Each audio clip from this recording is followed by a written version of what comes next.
playeth nothing but chance, and more chance. This are not thine elder matriarch station.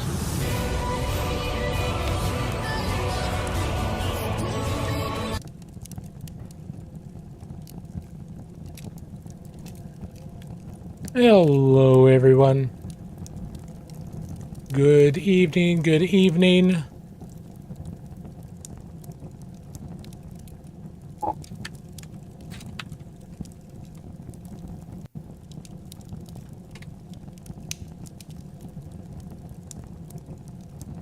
Thank you all for being here.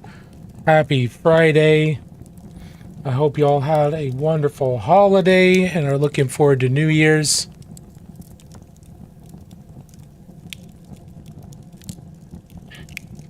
Make sure we're getting plenty of light in here.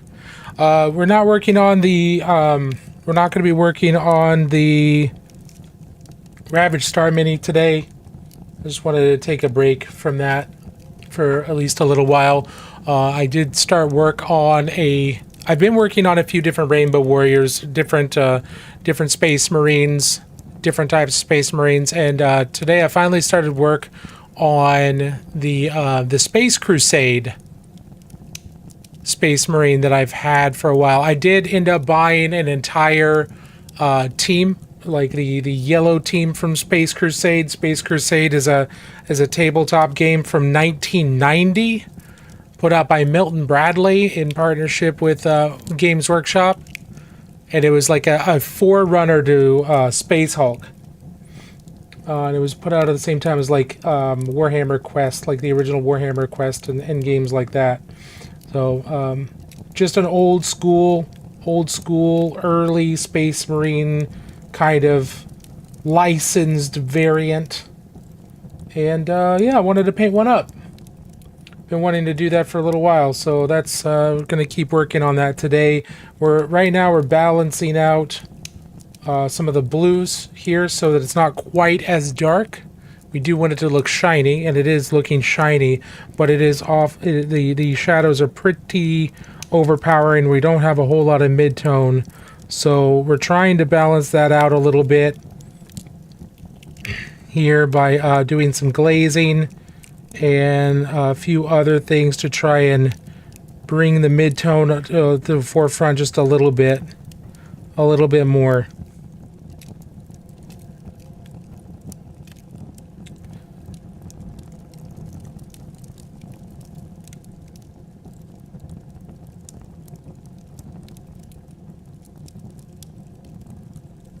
Whatever we do to bring it up on one side, we're gonna have to make sure we do it to all the others as well. So that's why I'm kind of trying to go fairly slow. Make sure I'm not like accidentally torpedoing myself on everything else. Hey, Painterly Git. Holiday was good. I hope your holiday was also a good one. Got to spend time with my parents and my brother. It was nice and low-key yesterday. It was very nice. How's your holiday? How's your Boxing Day? That's today, right? We don't do Boxing Day typically in the US, so I'm pretty sure it's the day after. I think it's a Commonwealth thing, right?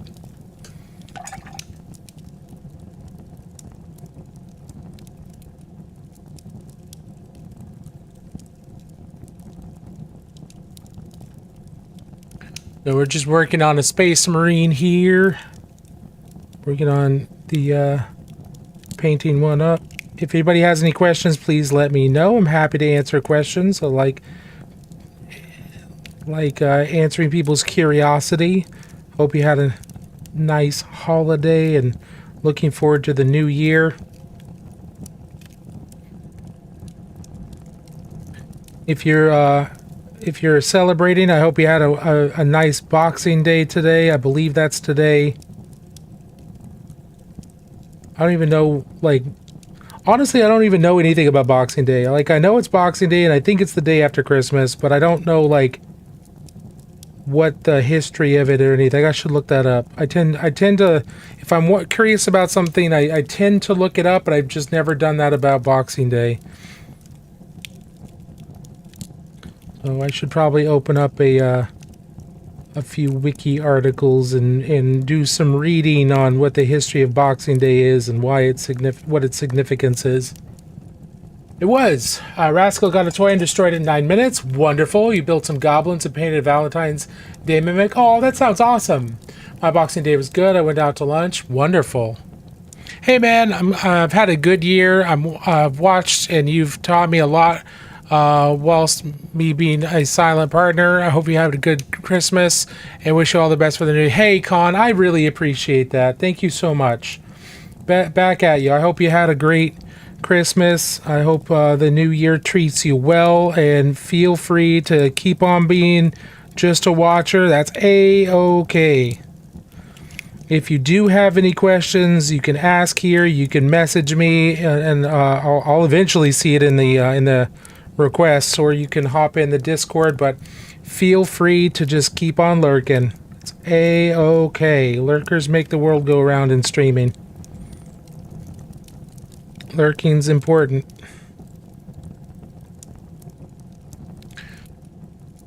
But please, know that if you do have questions, it's you are more than welcome to ask. Anybody is.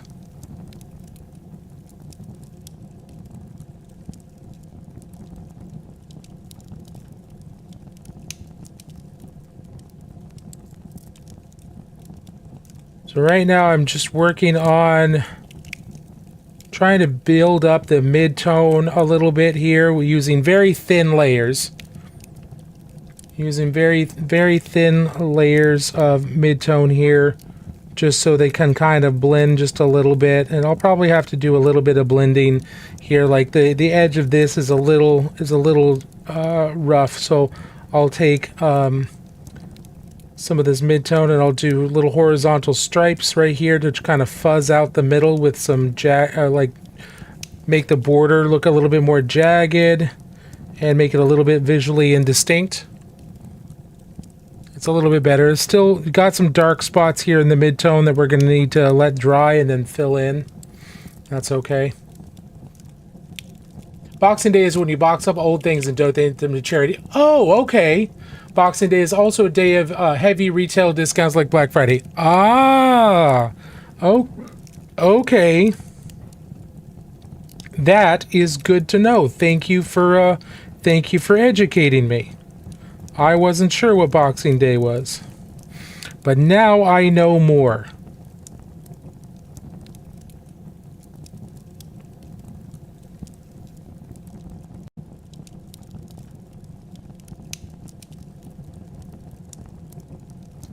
Awesome work. Hey, thank you, Lakota. I appreciate that.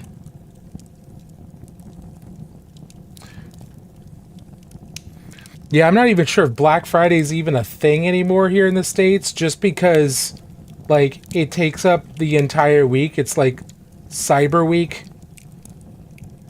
It's like Cyber Monday, and then it's Cyber Week, because everybody does most of their shopping online now. No one's literally stampeding each other at Walmart or anything like that. Man, I remember there just being actual, like, stampeding deaths during Black Friday. It was crazy, like, actually madness. People are just way too keen to get a TV for a couple $100s off. That people were literally, being hurt and sometimes grievously injured and a couple times killed at these stupid rushes to get a TV. It's absolutely insane. I'm glad that is much less of a thing now. I miss the 3M lines of fist fights for Walkman or VCRs. Yeah, I don't at all. But I think I get the anticipation for it, absolutely, but not as people like. It's funny to think about for some of it, just the ridiculousness of people fist fighting over like Walkmans and stuff. Like it wasn't crazy, but for a longest time it was just intense. But like when people started actually like dying, yeah. That shy cat. Yeah, I remember a dude at Best Buy trying to cut in line, waiting for one time. I went to a doorbuster. Guy pulled out a pocket knife. Yeah, see, that's crazy. Good evening, good evening. Live wallpapers. I'm painting right now, too. Oh, awesome. Very cool live wallpapers. Do you have any favorite armies, factions, or legions in the 40K lore? Yeah. So if it comes to regular Space Marines, my favorite like standard Space Marine army is Ultramarines, personally. So I'm a basic bitch. But I like the Ultramarines. There's other Marines that I like as well. Salamanders are cool. Lamenters are awesome. Blood Angels are really interesting. But the Ultramarines are kind of my kind of go-to. Death Watch is also very cool, just as a concept. If we're gonna go with like Space Marines that have existed but are barely ever mentioned anymore, then it's gonna be the Rainbow Marines, the Rainbow Warriors, which is a chapter of Space Marine that only like was like given a color scheme and everything in the very first edition of Warhammer 40,000. The very first book. That's the only book that they're actually pictured in. They are mentioned here and there in the lore after that, but they're never like depicted or seriously mentioned anywhere. So those are my favorite Marines, but the ones that are consistently in the limelight are Ultramarines. If we're talking about Chaos Space Marines, then it's the Word Bearers. The Word Bearers are my boys. Hey, Count Zacula, how's it going? Let's see. Yeah, the guy that got trampled, absolutely. Other factions, I mean, a lot of the factions are really, really cool. Space Marines are my favorite to paint. The Custodies are really cool. The Sisters are cool. The Sisters of Silence are cool. For Xenos, I think the Vespids and the Kroot are my favorite for just pure Xenos. Yeah. Oh, they're cool.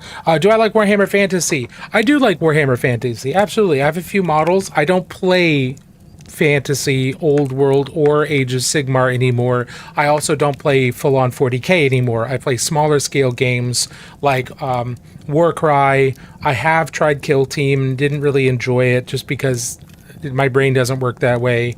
But there's a bunch of other smaller games that I enjoy. But I love painting all of them. Do I have any finished...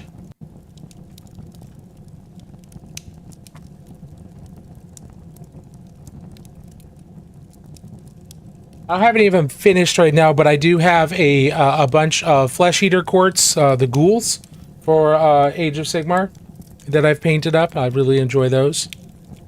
I like Age of Sigmar better. I don't like rank and flank games.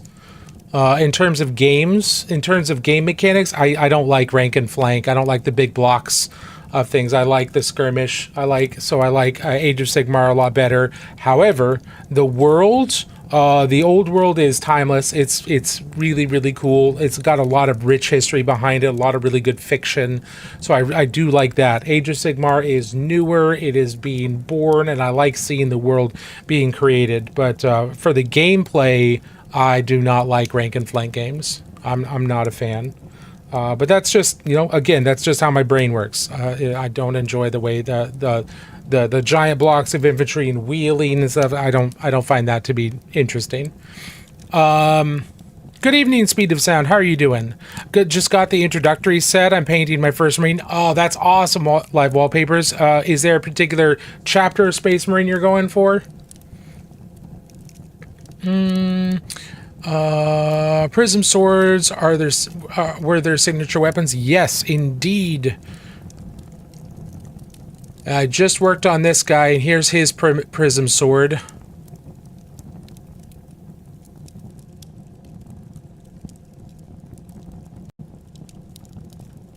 or at least my best rendition of it. There's some a little bit of blending that I need to do here. This guy's not quite done, but he's a lot. He's pretty far on. He's more far on than he was before.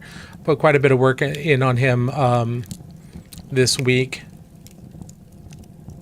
So this is a lieutenant or lieutenant in Mark IV power armor, and then I basically just finished up.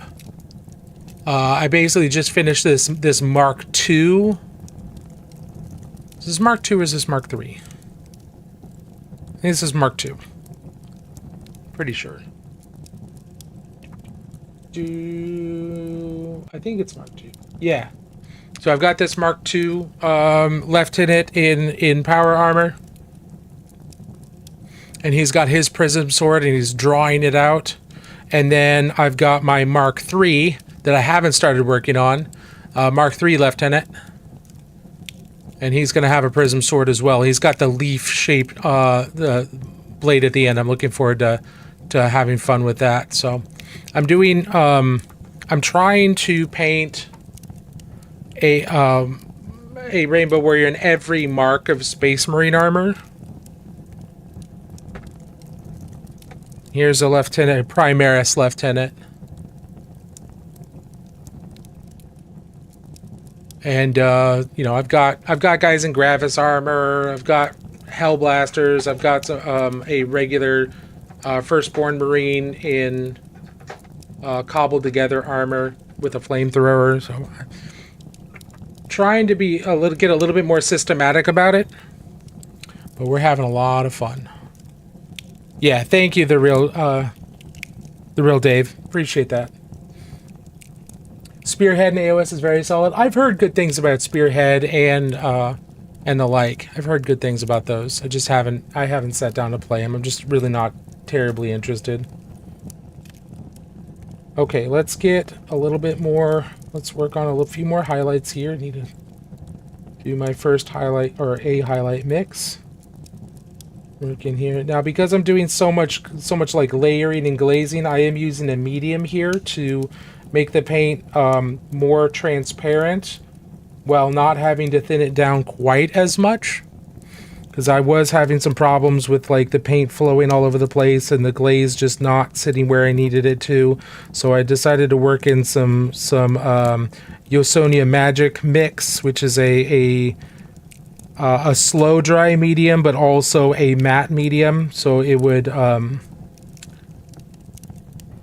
wouldn't dry quite as quickly, and it allowed me to glaze things a little bit better. But also, it kept the paint with a little bit more body, so it would stick to where I was putting it and not flow quite as much. Because if you want the paint to kind of stick where you put it, you don't want it to flow. But if you're just using water, in order for paint to be kind of transparent, you need to thin it down with water, and that just makes it flow more. So using a matte medium of some sort adds transparency to the paint while keeping the body of the paint a little bit closer to the same. So you don't over thin it. You don't lose your surface tension as much. It's just something I'm playing around with a little bit more. I'm finding it to be pretty useful in this.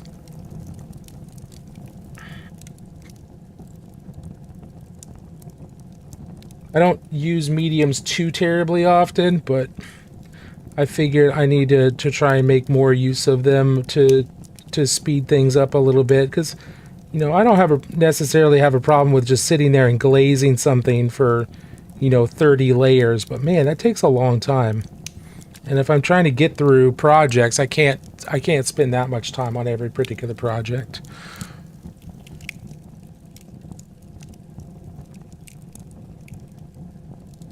Have I looked into Ghost Tint to help them mask the small transition lines? Yeah, I've looked into a few different things to including washes to help mark the transition lines, but I'm still working on it. I know there are other ways to get the transition lines hidden a little bit. with glazes and things like that. So we're just trying a bunch of different things. I mean, it's not just me wanting to paint Rainbow Warriors, but it's also hey, what are some different ways that I can do this to make things a little bit easier on myself. But yeah, and you're running like a wash or something similar over it afterwards definitely helps to homogenize the layers and get them to appear a little bit closer together. But my issue is that every time I've done that in the past, it's also killed. When you homogenize those layers, it also kills a lot of the contrast between the shadow, the midtone, and the highlight, because it's bringing them closer together. So you lose a lot of that contrast, and I already struggle with having enough contrast. So I feel like where I am right now, it would be more of a backward step to do that homogenization right now. Now I may certainly look into doing it more often later, but the way my brain works, I need to do things fairly. Try this. Okay, that feels okay. Let's try this. Nope, that didn't feel good. Back up. It's just the way my brain works. But it is something that I have in mind. I have done it in the past with other stuff, for certain.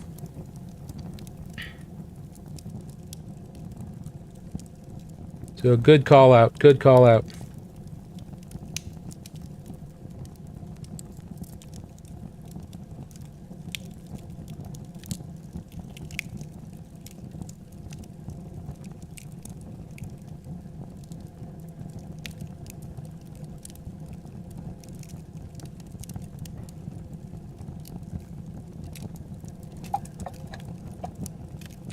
Getting Warhammer this Christmas?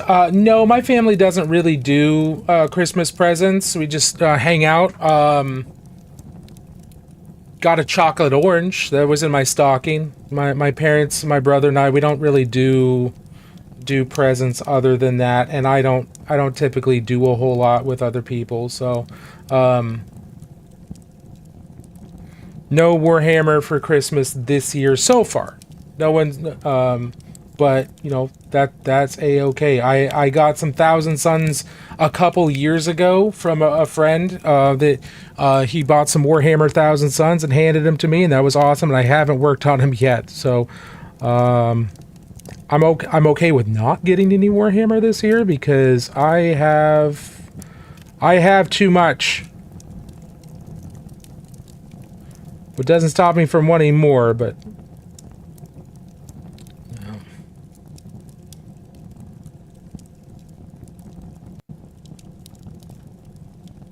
Got to spend time with my mom and my dad and my brother, so that, and they live close, so it's not terribly rare, but it's something we try to make time to do, especially at the holidays, because that's important. My mom and my dad won't be around too much longer. I'm old. I'll be 42 in January, and my parents had me late in life, so they won't be around too much longer. But I'd rather just spend time with them.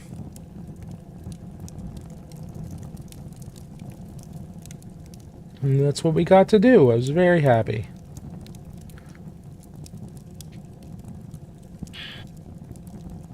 Oh, no, it wasn't dark chocolate orange. Unfortunately, I do like the dark chocolate ones. It was just the milk chocolate orange, so I put that in the freezer, and then every other day or so I treat myself to a little slicey slice of the milk chocolate orange or the dark chocolate orange if I end up getting that instead. But no, it was milk chocolate this year. It's still delicious. Did you know that they used to, like, when they started out, like early, like mid 1800s? That's how old those chocolate oranges are. They started out as they were apple flavored. They were chocolate apples. It didn't become a chocolate orange until oranges became more available, more popular. I thought that was interesting. Is going to be a crimson. Is this going to be a Crimson Fist? No, this is a Rainbow Warrior. Let me show you an example. Here, I've got other ones, but this is a chibi version of a Rainbow Warrior Space Marine. So the Rainbow Warriors existed in the very first edition of Warhammer 40,000 in the late 80s. And they had a paint scheme. This has been slightly modified, but they had a paint scheme shown in the rule book back then, and they've been kind of a cult classic, a cult favorite for a lot of old school Warhammer people for a long time. And I'm just, it's just my little project is to paint a Space Marine of each type of Space Marine as a Rainbow Warrior, so that's what we're working with. Yeah, dude, I'm so glad that I didn't get any new models for Christmas. I've still got too much to get through right now, right? Maybe I'd have to try it and be proven wrong, but chocolate apple sounds vile. Yeah, I haven't tried it. I haven't tried it. Like, I've had chocolate covered apples, like candy apples, like caramel apples, but I've had chocolate ones, and those are good. But chocolate that's apple flavored doesn't sound great. I don't know. Necromunda lore questions. Rare opportunity. Heard House Van Sar had a damaged STC. Is that true? That's our understanding. The Van Sar has some kind of an STC that they uncovered on Necromunda. I don't know if that is 100% validated, but it has been the long-running assumption, to my understanding. I can see if I could do some research to confirm that or not, but that is my understanding. It is not a Crimson Fist. This is, it definitely looks like a Crimson Fist because he's all that dark blue, but this is going to be, this is the early stages of a Rainbow Warrior Space Marine, which is a very, very early Space Marine chapter that only existed in the very first edition of Warhammer 40k back in the late 80s.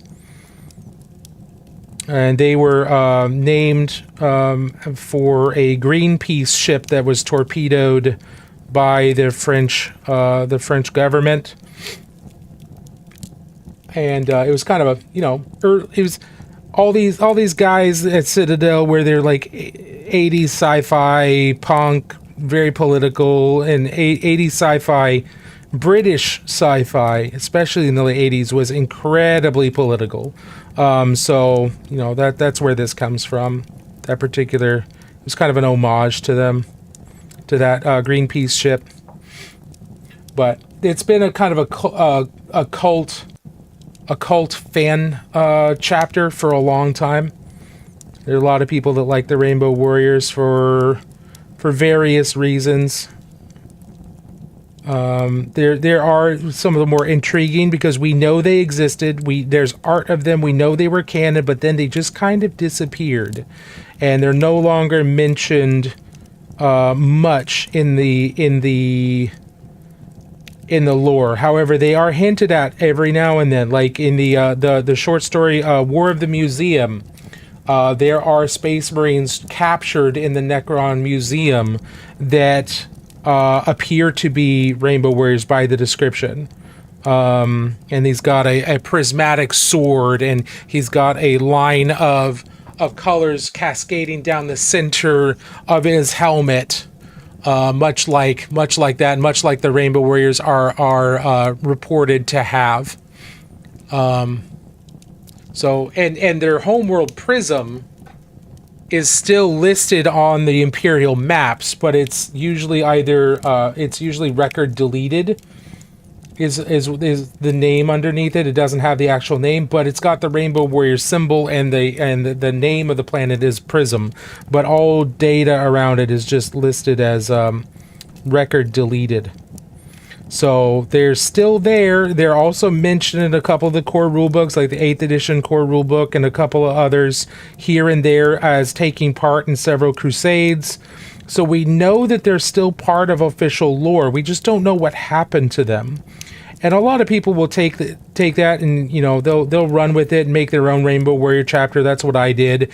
And some people will go like down the Aztec route with them, that they're warriors that guard the Rainbow Bridge, or the bridge between life and death. There's others that kind of go into the psychic. Maybe they're from loyalist Thousand Sun Gene Seed. That's the direction I've gone with mine, that they're a founding that is based around loyalist Thousand Sun Gene Seed after the Horus Heresy, combined with Ultramarine Gene Seed. There's a bunch of different ways. That they've been rendered by fans. And they're all fun. They're all really cool. But until we get like some form of official lore, we can do whatever we want.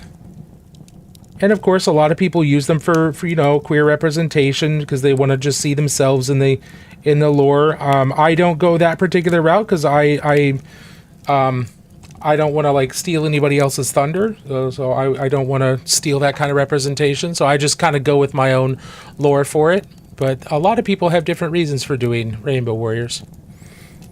And I think it's really interesting. It's pretty cool. Yeah, even with official lore, you can do whatever you want. You're absolutely right. Let's see. Savage Orc guy, yeah. Louise stole all the Rainbow Warriors when she left GW. Yeah. Now this paint scheme is inspired, is actually grabbed from Louise's paint scheme. She's painted a whole bunch of. She's a big fan of Rainbow Warriors, and she kind of reignited a lot of people's interest in the Rainbow Warriors with her very first YouTube video on Rogue Hobbies, which was all about what we know about the Rainbow Warriors officially, and then how she paints them. And she's painted up the McFarlane Space Marine Rainbow Warriors. She's done a Chibi Marina's Rainbow Warrior. She's done all the things that I want to do, but she did it well ahead of me. So at this point, I'm just kind of doing my own thing. I do have McFarlane Marines that I'll be painting up as Rainbow Warriors. I have Joy Toy Space Marines I'll paint up as Rainbow Warriors.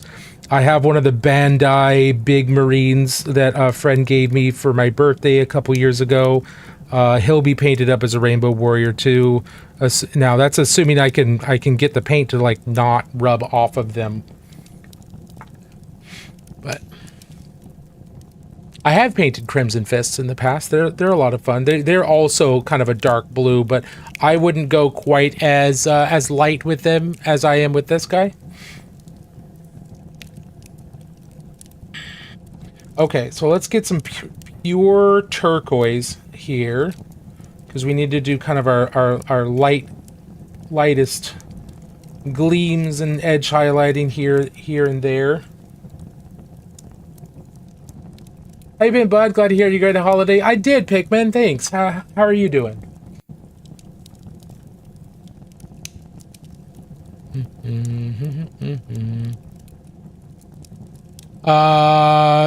Let's see, Jakey. Very nice. We have a bunch of orange chocolate at the house right now. Got ones that are like gummy orange. Oh, interesting.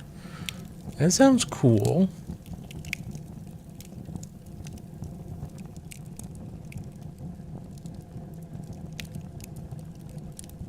Confirm Louise is the Simpsons of mini painters. Louise did, yeah.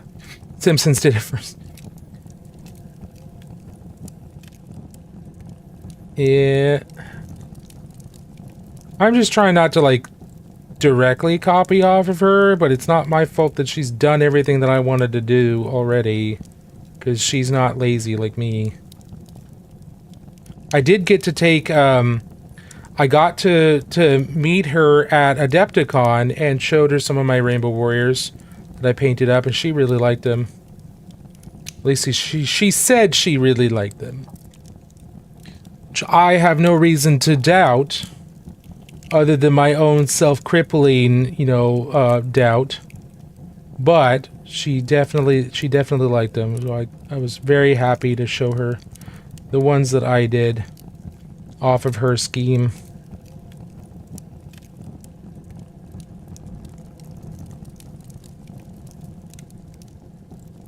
Which is really cool. That's one of the reasons I do like things like Adepticon.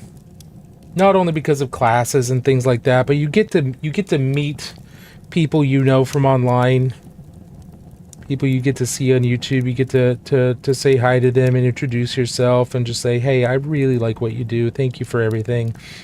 I've met so many cool YouTubers that I just get to tell, like, hey, you're awesome. I really enjoy your content. Thank you for everything you do. And that's always really cool.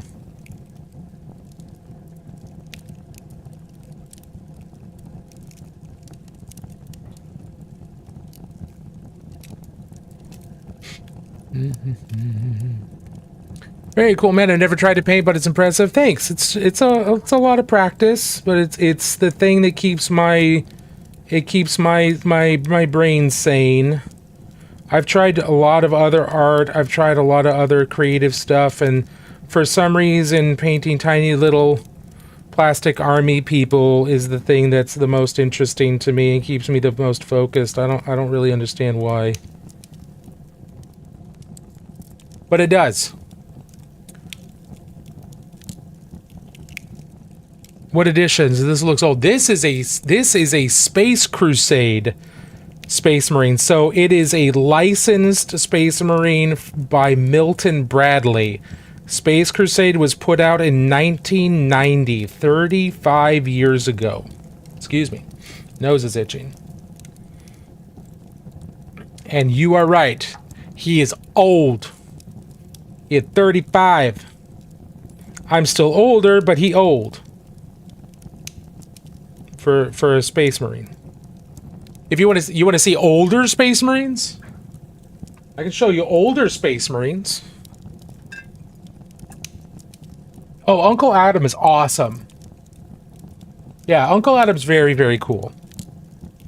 Okay, so this is one of the very first plastic Space Marines in 1987 is when they were announced and I believe released. So this is one of the very first plastic, actually the very first plastic Space Marine. He's not quite done, but he's there. And then at the same time, this is one of the metal Space Marines that was also released at the same time. So I was doing some research for a video that I'm doing about this particular model, specifically. And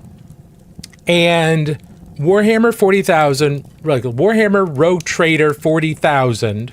No, I'm sorry, Warhammer 40,000 Rogue Trader. The very first edition of Warhammer 40,000 was announced in a White Dwarf in 1987, I believe it was.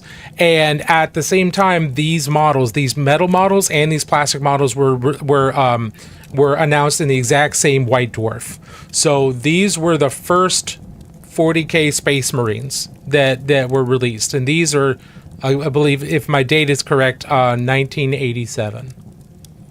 So even older than the Space Crusade Space Marine, this guy. I guess I'm an ancestor. Yep. Hey man, I'm hitting the big 4-2 in January. The official Crimson Fist scheme reminds me so much of this blue raspberry gum a Hubble Bubble used to make. Really? I don't think I've ever seen that. Pigman, you said you started on a new diorama? That sounds cool. Your work is beautiful, Ryan. I appreciate that, Painterly. I appreciate that. Paint scheme looks amazing on all sculpts. I appreciate that. Yeah, go for it. Go for it. We'll take a look at those. If anybody's working on anything and you want to show off what you've been doing, feel free to either pop over to the Purple site, my stream on the Purple site, and you can link an image there, or you can check my bio on TikTok for a link to my Discord, and you can drop a link in the Discord. You could, or drop an image in the Discord. We've got work in progress sections, things like that. You do not have to stick around to Discord. Don't worry about it. If you just want to pop in and pop back out, that's A-okay.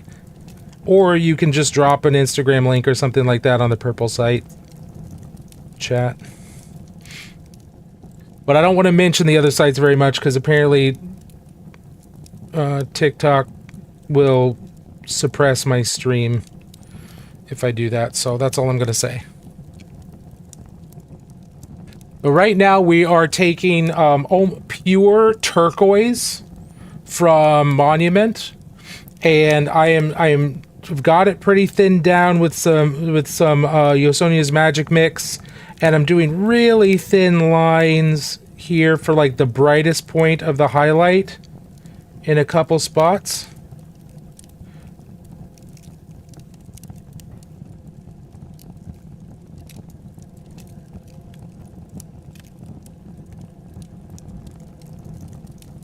Just so that we have those bright points in a couple of places. Now, we're not painting these up to be like display style. They're all going to be kind of displayed together eventually. I'm going to get some kind of display to put them all together when they're all done, or when enough of them are done.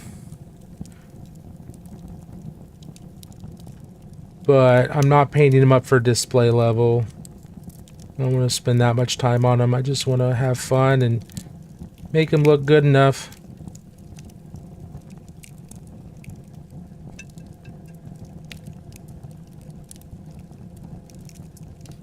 There we go. Thank you, Pikmin. Hey, Sunseeker, how are you doing? Okay, so we got this guy there. Now let's work on his bolter. So we've got his bolter here. And I've base coated. I've done mahogany for the bolter body. I've done the blue and initial mid-tone for his hand and his fingers. We've done dark neutral gray for all the metallic areas. So we're going to keep on working on that. I do want to bring up the mid-tone just a little bit here, but then we'll start hitting it with the highlight and see if we can get that worked up pretty quickly.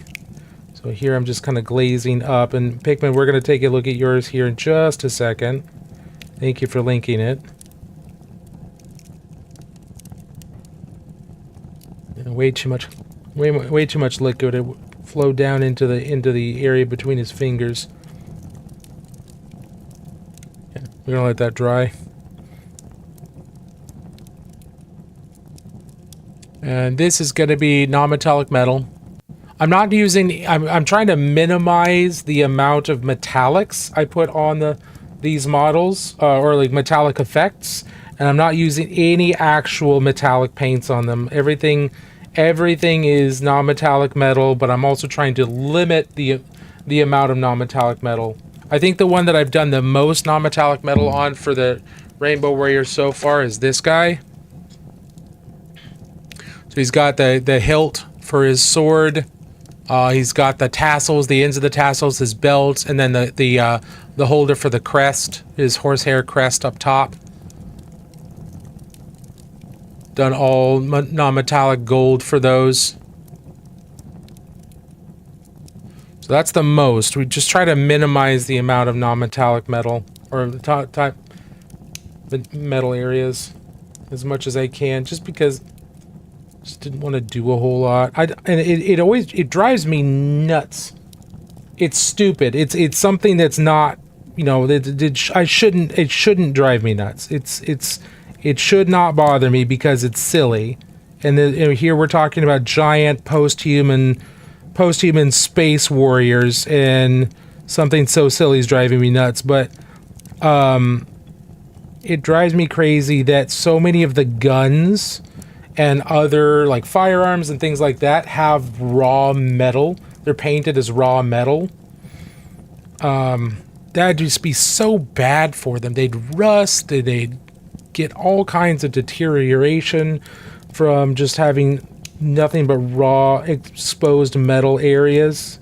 It just takes so much work. When I look at like firearms, things like that, they're usually powder coated or some protected in some way from just being pure raw metal. And maybe that's a mistake on my part. Maybe I'm misunderstanding. That's entirely possible. But I just don't like the look of it. I don't like just the raw metal look on a lot of things. I want it to look a little bit more put together. But that is probably a weakness on my side. Got to bounce for game night with my buddies. Have a great rest of the day. Hey, that Shy Cat, thank you so much. Have a Glug, wonderful glug, time. thirsty boy. Ooh, I need to get some water. Thank you, Sunseeker.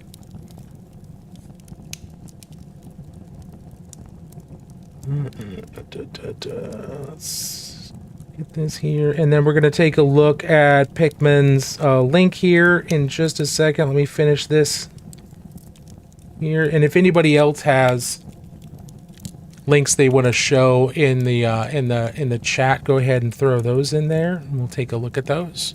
Okay, let's set this off to the side. Okay.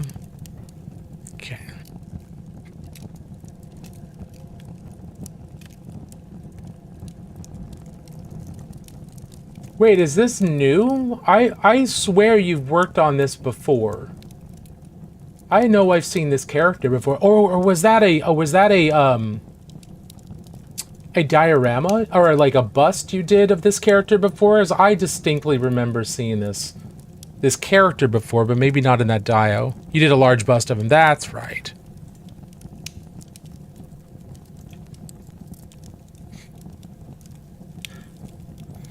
Yeah, look at that. Really, look at all the movement here. And they're trying to like, no, get back into cover. And he's just like, nope, I'm gonna go kick some butt.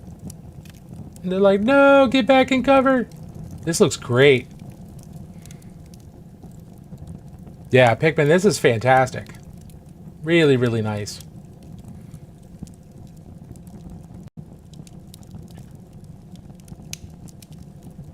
A lot of contrast between the colors.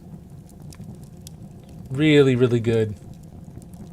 I like how they kind of frame. They're almost like a backdrop. They're almost like a backdrop to his motion, because obviously they're moving, but they're so light in color, and they've got, you know, the sandbags and things like here that depending on what angle you're looking at, they're almost framing him with his darker color, not just his skin, but also the darker colors of his uniform and of his shield. So they're almost acting like a backdrop to draw more attention to him. That's really nice. About 15 hours in it? Yeah.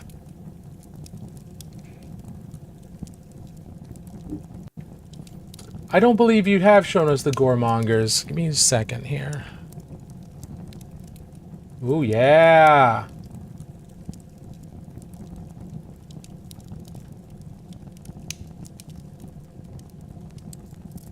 Yeah, Pikmin is incredibly... He also streams here on the Purple app. Incredibly talented artist. An actual artist.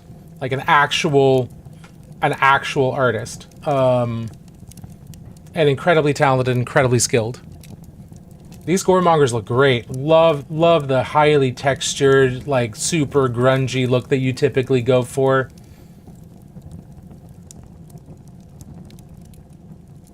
It works so well with these. Look at all that textured on the cloth and the leather and everything. Your texture work is always great. The metal looks all pitted and dried blood and all kinds. Yeah. No.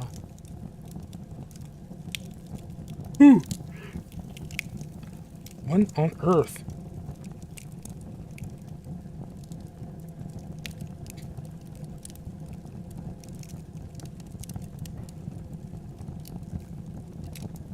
Yeah, these are great.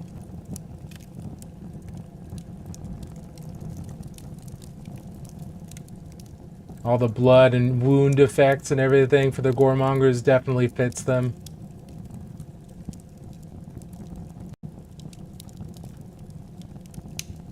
Love the skin. They've done a really good job with posing these too. GW's done a good job with the sculpting on those. If anybody else has anything they want to share, please feel free. Love to see what everybody's working on. Birds on the skin were really fun to do. Used actual ash from burning bamboo toothpicks for the texture. Oh, that's cool.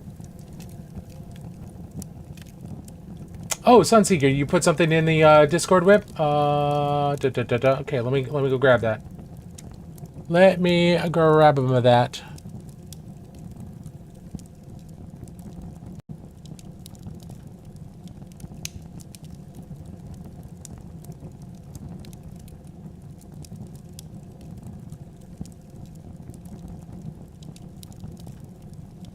Okay, so I got them. And let's go back to screen share.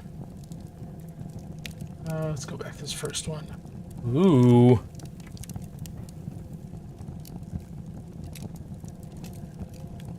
That's cool. I like the fur colors. You got nice transfer between the different colors. Got some red underneath the eye here. Yeah, that looks nice. Going down to pale for the feet. They're great sculpts too.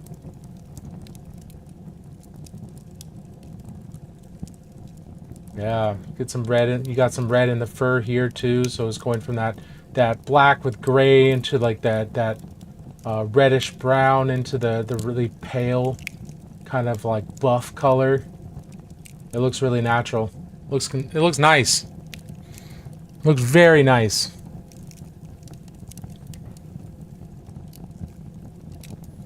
Okay, hey, I want to get into Warhammer 40K without dropping a mortgage payment on any tips.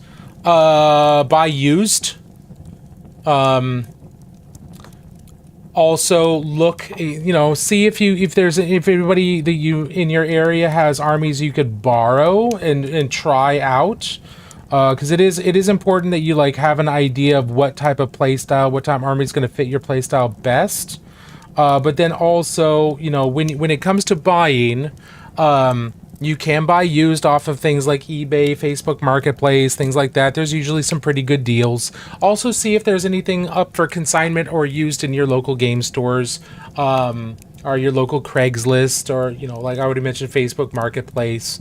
So those are all places where you could absolutely get started. If there is a community with like a Discord or something, you could also look at their buy, sell, trade areas and see if anybody's getting rid of an army and maybe they're or part of an army. Also, starting out, look at Spearhead or Vanguard. For 40k, I believe it's called Vanguard. It's a smaller, like 500 point army that's got its own playstyle, and those boxes are ready to go. There, you don't have to mess with the list or anything. You've got a set list, and it's like $175 to $200 with an army that's ready to go. And there's a lot of people that just play Vanguard, especially if they're starting out.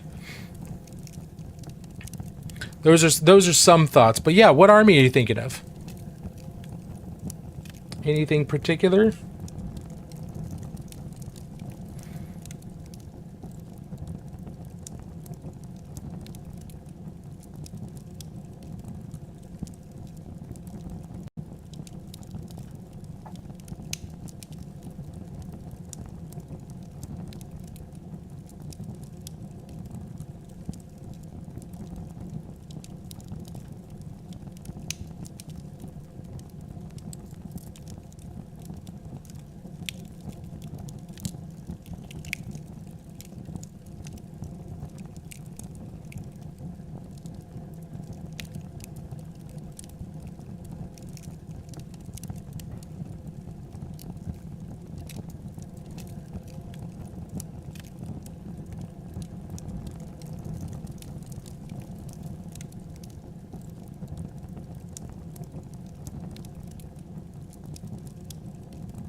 Oh, dude, are you still here?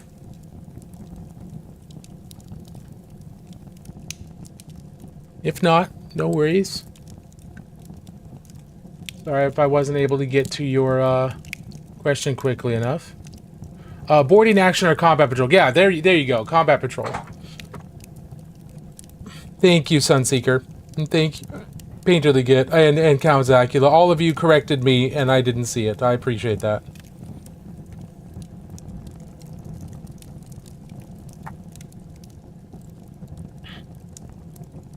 Okay.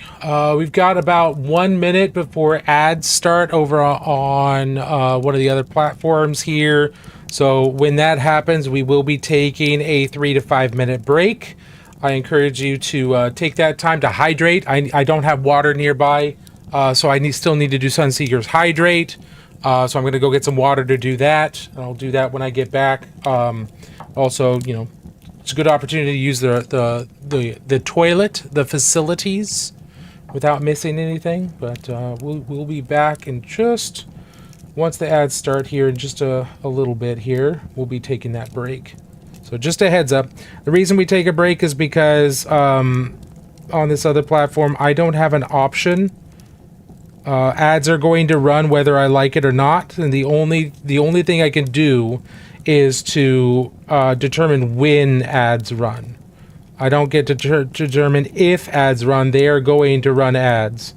So to have some control over it, I run those ads at the every 60 minutes.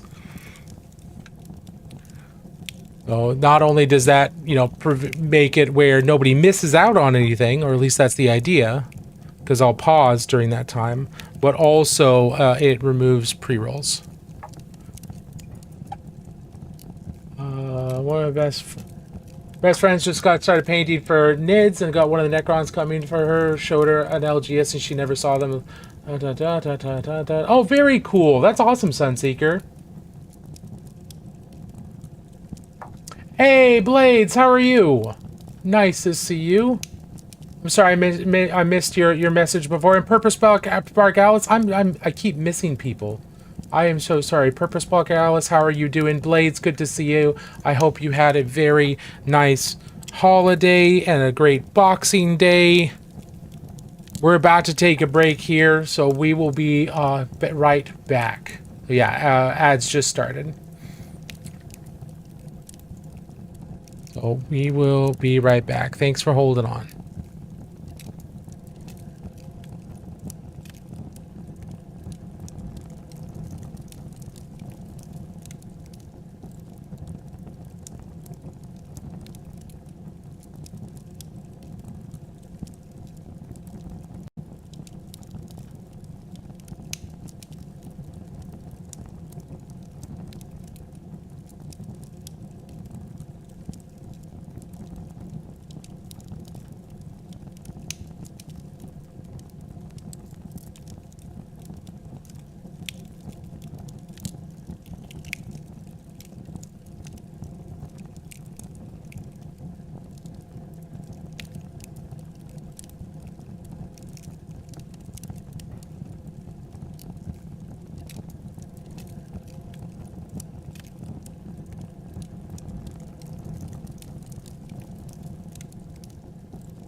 Okay, we're back.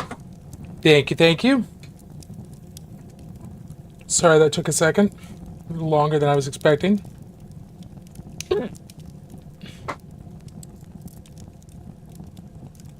Oh, let's see. Okay. Alright, let's pop back into this boulder here. Oh, if anybody's curious, I'm using a new brush because the brush I've been using for weeks finally gave up the ghost. The bristles started poking out to each side, and when I tried to like reform them gently, they started breaking off. So like the hairs just completely dried out and they were just completely cooked. So RIP to my Rosemary & Co. Series 33 size 2. I've got a bunch more, but I wanted to pop into the Pro Sable here for the monuments here because it's a slightly bigger brush, and just, you know, I like to rotate my brushes so like have a good idea of how they all perform and what they feel like, so that, you know, I can give more honest feedback about how they run, how they feel, rather than say, yep, I only use this type of brush. I want to use multiple different types of Kolinsky's, and so I can give good advice. So if you only use one brush, yes, you might get really comfortable with it, and that's fine. There's nothing wrong with that. But unless you're experienced with a lot of brushes, you're only going to be able to give advice on that one. So I do rotate them around. My travel case, my travel painting set has I believe a Da Vinci in it that I've been playing around with, as well as a Zim and a couple others. So when I'm traveling, I get to use other brushes as well. I do need to get a new artist opus. The one I've got right now is starting to fail. I've used that for a long time on a few different things, and it's starting to not perform terribly well. So I need to get a new artist opus. So at some point. Not really worried about it right now. But yeah, if anybody has any questions about brushes, let me know. I do try to maintain a rotating stable of nice brushes. Of course, I also primarily use really cheap brushes for most everything. Especially base coating and like, I use inexpensive, cheap brushes for those. My fancy brushes are for the fancy work.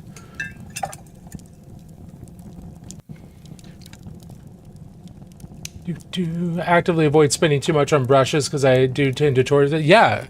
Well, with your painting style, with it being so incredibly textured and using things like enamels and stuff like that, yeah, don't spend money on really nice watercolor brushes. Yeah, don't do that. It doesn't work with your style. And there's nothing wrong with that. I haven't painterly because I don't want to spend $70 right now to get the full brush set.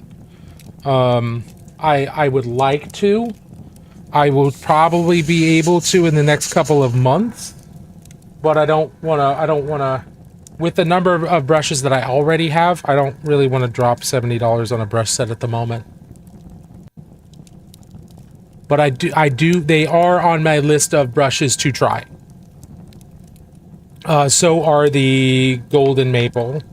The ones you've probably seen a whole bunch of people advertising, and that's because Golden Maple reached out to a bunch of people and offered a sponsorship. They offered it to me. I told them yes and everything, but then I never heard anything back. And when I reached back out, the guy had moved positions. He said, "Oh, you should contact this other person." I'm like, "No, I'm good. If you can't keep your sales funnel intact going from person to person when you've done a verbal contract with them, and if you can't keep that going, if you don't have the internal mechanisms to do that, I'm not terribly interested in doing your work for you. I'm not desperate." But from what I hear, they're good. From what I hear, the golden maple brushes are pretty decent. I just haven't been able to try them yet.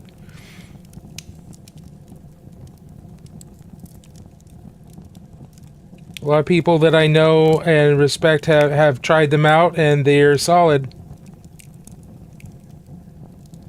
Though my understanding is, and I could be wrong, but my understanding is they are synthetic Kolinsky sables, or they are a blend of natural sable and synthetic Kolinsky, rather than raw Kolinsky. And I think that might have to do with import laws into the U.S.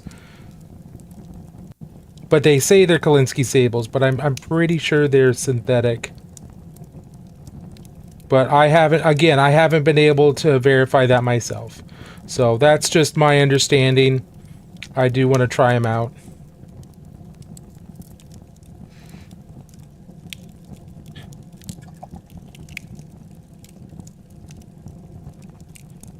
Best way to make them last.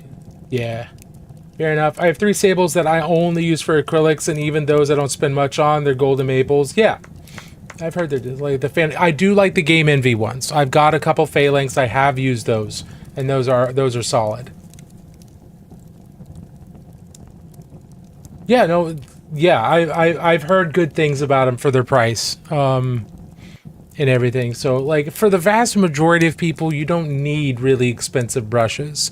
Like your standard Kolinsky sables or your standard sables are good enough.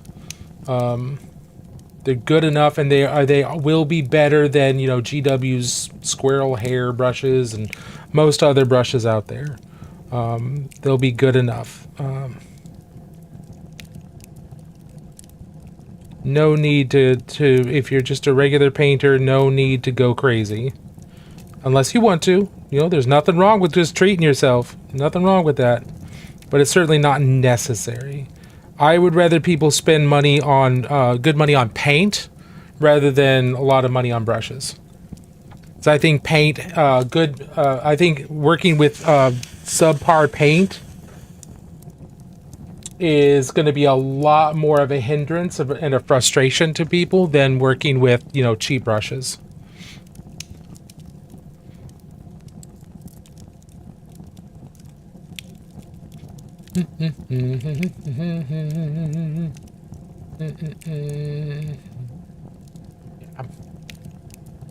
Let's see. Okay. So now I want to start working on some of the grays.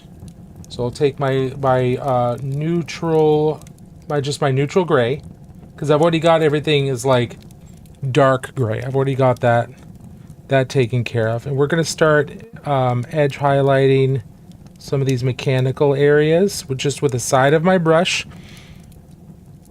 And I'm just like everything else that I'm doing, I'm being very, very light with the pressure that I'm putting on the brush. Very, very light. I'm barely putting any pressure. I'm not pressing hard at all on the brush. I'll probably have to do a couple layers because I am trying to keep this kind of narrow, but I'm just using the side of my brush and running it along these edges here just to catch them.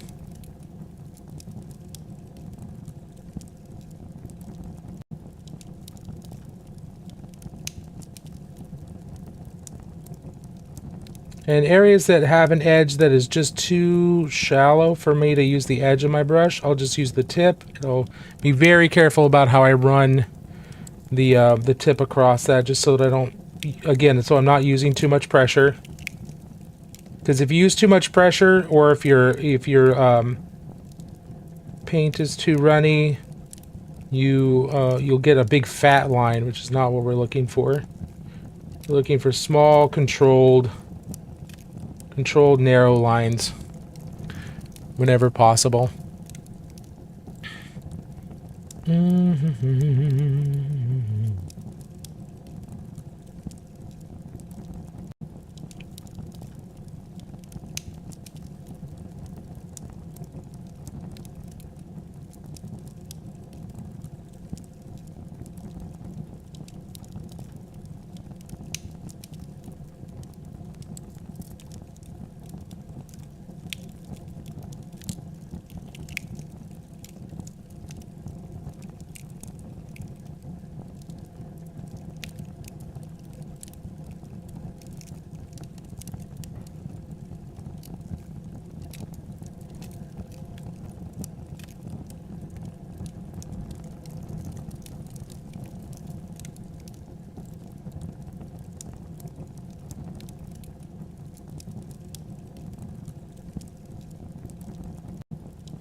Okay.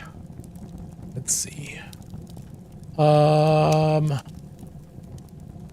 rumor I heard was Artist Open Ones did the dishes for you. I mean, you sometimes you think so. Sometimes you think so for looking at the prices, but not quite.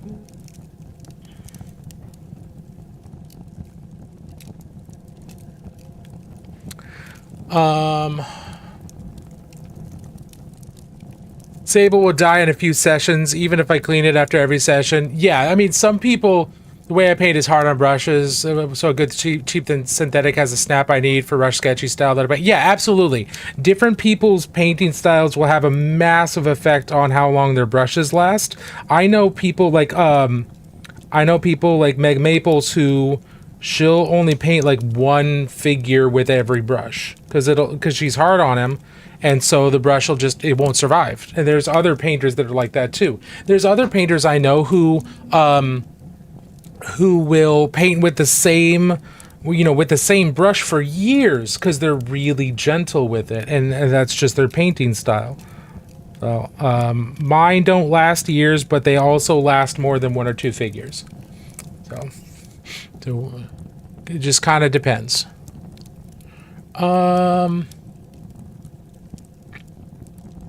Better go Byron on the phone. He'll sort you out. Yeah, there you go. I'll say one tool that I think is absolutely worth spending the time for money is it's clippers. Yeah, I tend to agree that clippers are a big thing. Clippers are I think big important.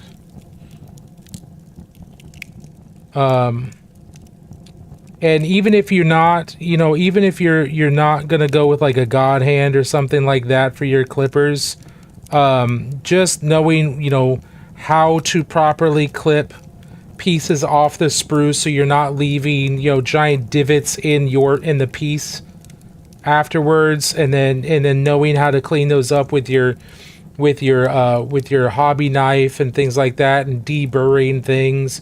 Those are all really big, but a nice pair of clippers makes all that much easier. Certainly not necessary to have like God hand. You don't need to spend, $100 on some God hands. But if you want some nice clippers, it's certainly something I'd be willing to spend. I have spent a good amount of money on.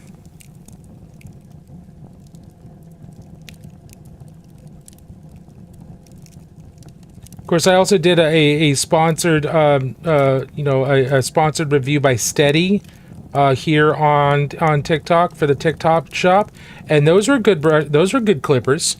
The Steady brushes, the Steady clippers are good, and they're like $20.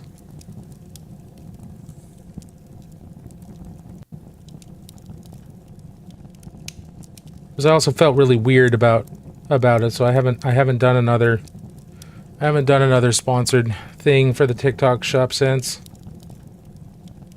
I don't think I did a bad job at all. I just felt weird. It's just like, this isn't really what I want to do. I might still do some more, but making money is not the thing I'm trying to do. I want to educate and encourage more than make money. So I'm not really worried about doing the sponsorship. If I was trying to do this for a living, yeah, sure, I'd focus on it a lot more, but I'm not. Oh, that's the Fantic. I've been looking at some of those automatic ones as well. Absolutely.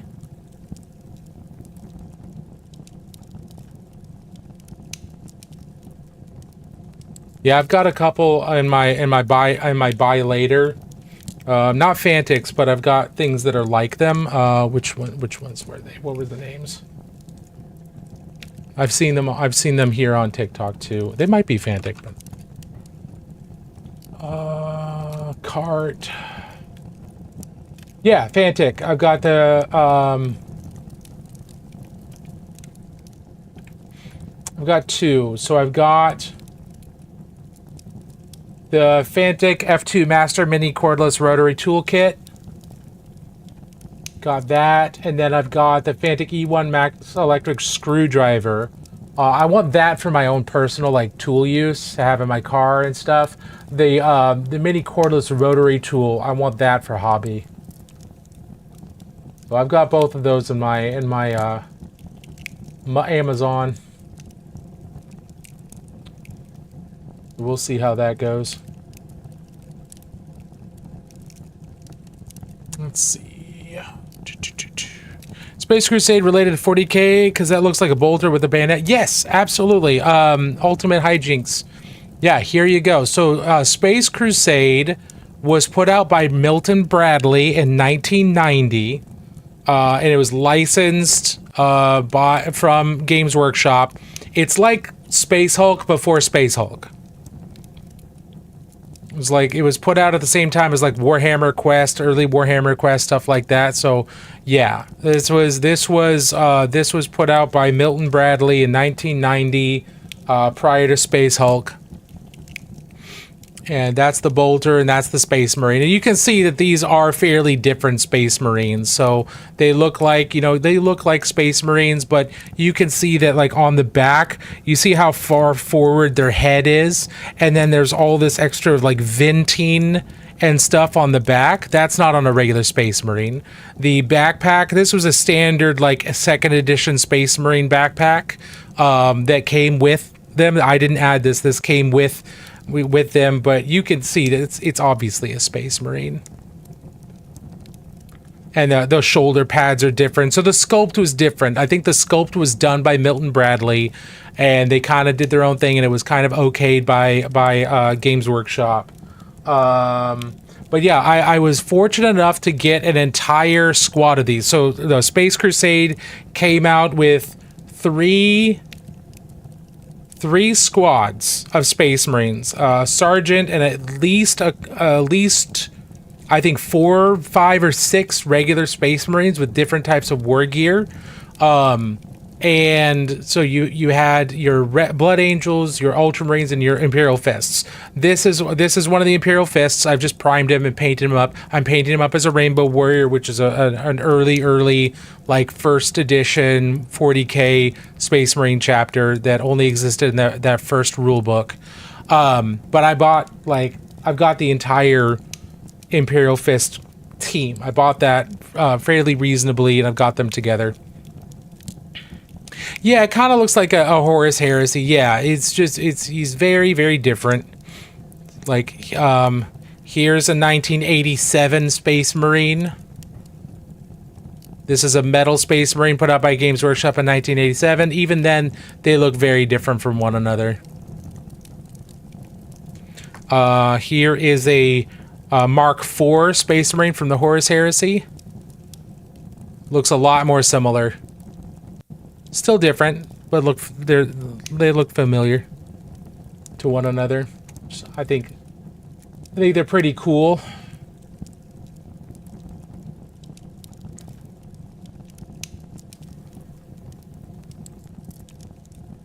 Yeah, Count Zacula, I've looked at the StarCraft game a little bit, not a whole lot.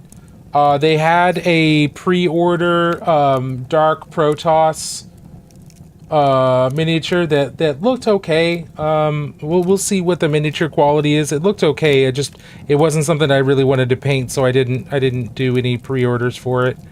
I'm interested. I'm certainly interested. I'm always interested in cool miniatures and games with cool minis. I've always been kind of I've liked the Terrans in StarCraft a lot. That's what I used to play all the time. Also really like the Zerg, so I'm very interested in both of those and see what those models are like. We'll see. I will probably never play the game, but I'll probably collect at least some of the miniatures. To be completely honest. To be 100% honest. Same but different. Yeah, exactly. Same but different. Exactly, Ultimate.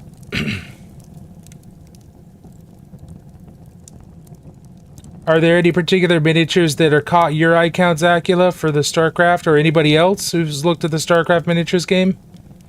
I'm excited to see the Hydralisks close up, and of course the different types of Terran Marines. Maybe I'll paint one of them up as a Rainbow Warrior just for fun. I think that'd be hysterical.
Let's see.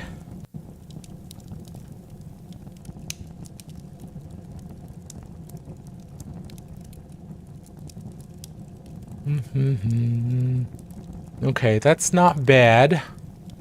Come for a full circle, since apparently it was originally going to be a licensed Warhammer game, though I've never known how much truth there is. So I don't think StarCraft was, but the original Warcraft Orcs and Humans was. That was originally going to be a licensed Warhammer game, and then for some reason Games Workshop pulled out. So Warcraft was originally started out as a licensed game, and then they just didn't want to waste everything, so they made their own IP. They made it legally distinct and made their own IP, and they've done really, really well, obviously, with it.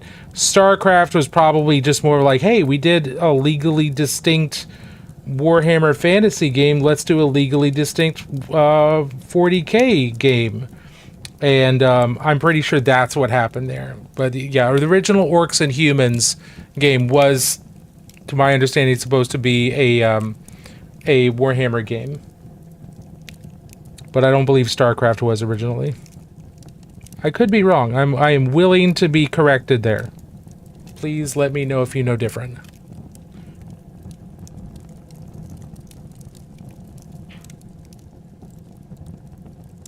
Okay.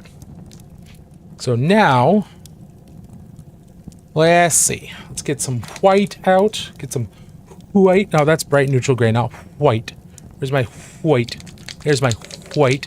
Right before I left, y'all started talking about brushes. What brushes do you normally use? So one of the things I mentioned is that I have a kind of a rotation of brushes, and my Rosemary & Co. size 2, or sorry, Rosemary & Company Series 33 size 2 Kolinsky Sable just died. The brushes the bristles started breaking off. More and more and more. So I was just like, all right, this is done. So I've just switched to a Monument Pro Sable size 3.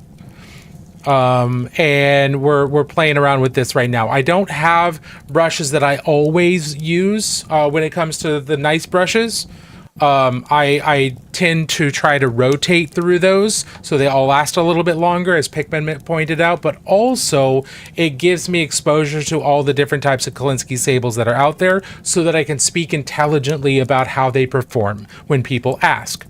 The only brushes that I use really consistently are these cheap golden Taklon synthetics that I get off of Amazon. These I use for the vast majority of all of my painting.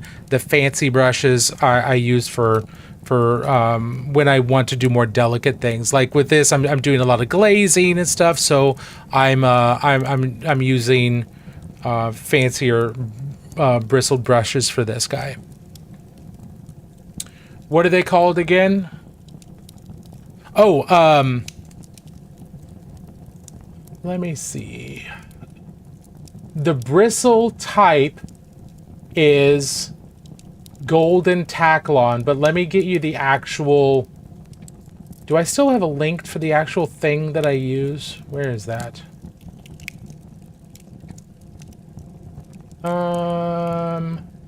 Give me a second. I'll give you the actual name of the thing that I buy, because I buy these in packs of 144 for like $35, but let me get it. Brushes. Where is it? Here we go. Okay, it's called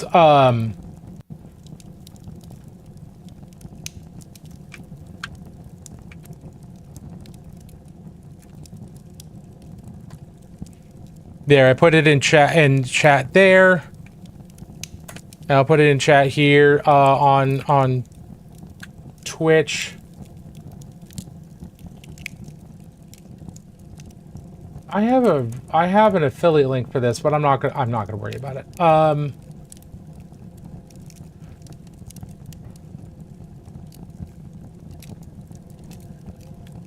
have just a raw link to this that's not linked to me. Yeah, the brand is Royal and Langnickel.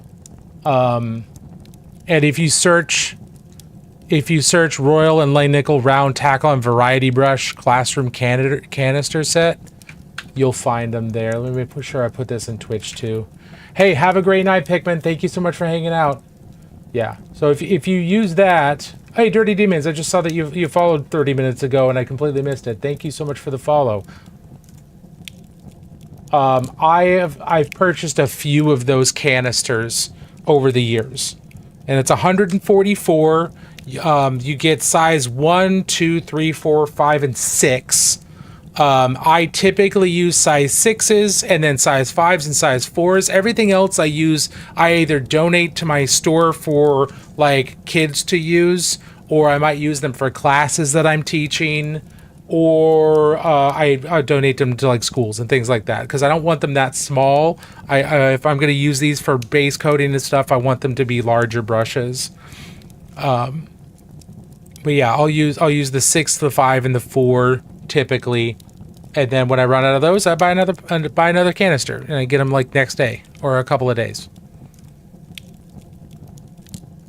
Let's see.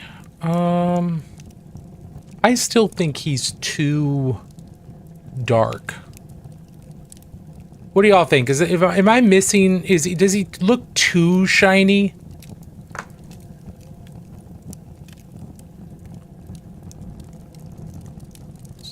So I want him to look like shiny, but I don't necessarily want him to look like metal. I appreciate that.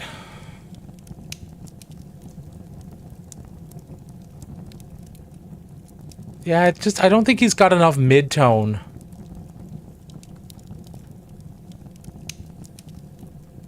Yeah, he definitely does have a good amount of shininess to him. And this other guy also has got that nice shininess to him, too. I guess we'll just leave him. Thanks for your feedback, everyone. I appreciate it. I always appreciate and value you guys' feedback. I always appreciate that. I bought a pack of 60 of these rando brushes at Amazon. They didn't work, so I had to return. Oh, I gotcha.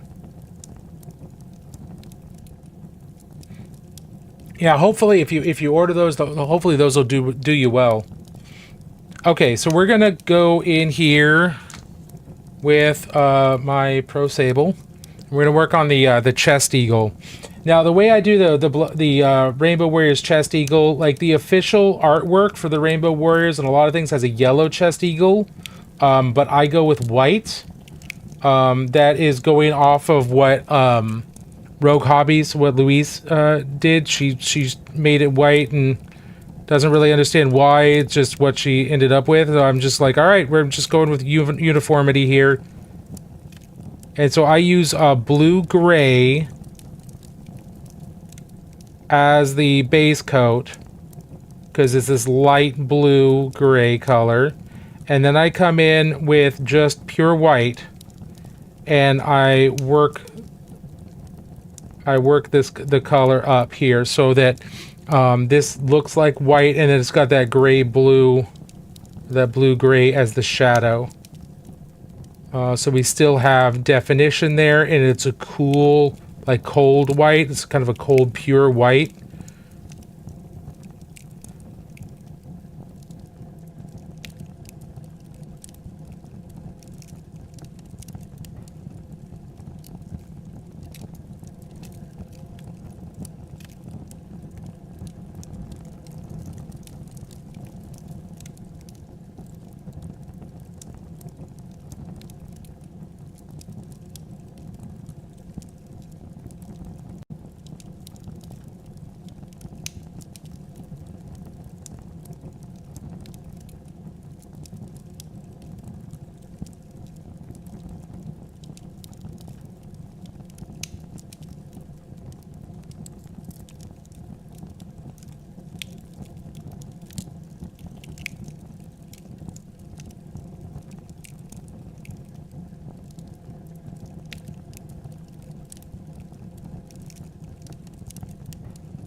And again, I'm using pretty light touch here. Using the side of the tip of my brush.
You should see if you can find a Space King miniature to Rainbow Warrior one. I have that. I've had that idea. I do have a Space, and I do actually have a Space King captain, like the oh, what's his name? The captain dude, like the dude with the sword. I've got him. He's a little bit big, and the print is a little messed up. So I don't know if I'll use him, but I have looked. I've been looking for a couple. There are more STLs coming out, so I'll probably try and secure one of those at some point, and do that exact same thing. 100%. I think that's a great idea. I did look at the vinyls that they're putting out for Space King. They are $45 each. I'm not spending that on a vinyl, even if I get to paint it. I don't care. I pay GW prices elsewhere for when I'm working with GW. I don't want to pay them another place.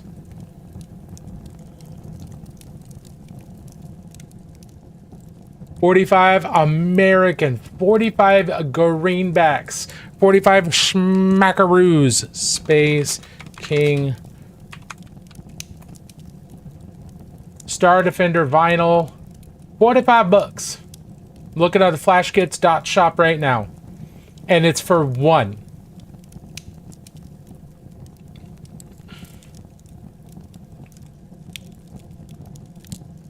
And it's not cheaper if it is a, like, yeah, and there's even stuff in here about for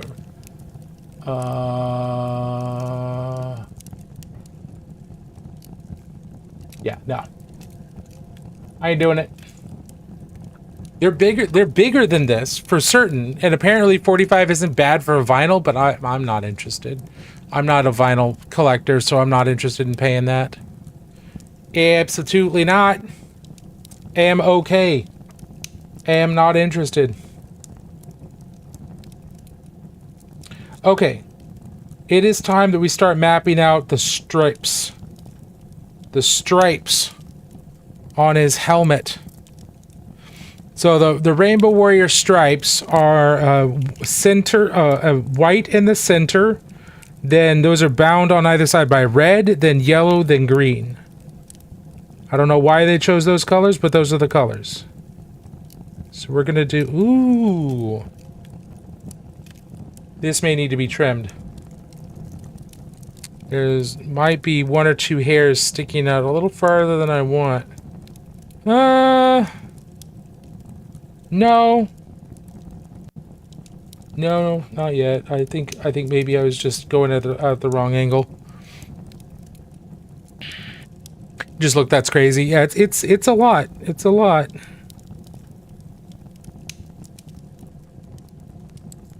But of course, you know, I spent $45 on a 32 millimeter Space Marine. I get that. Just not super excited about paying GW prices once again. Especially something that's, you know...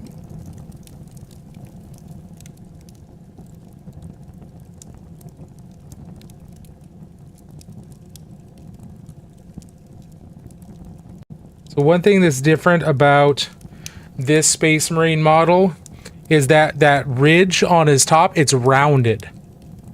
It's a rounded ridge, whereas all Space Marines, they're either flat, there's no ridge, or they're either there's no ridge or they're flat. It's like a flat platform up top.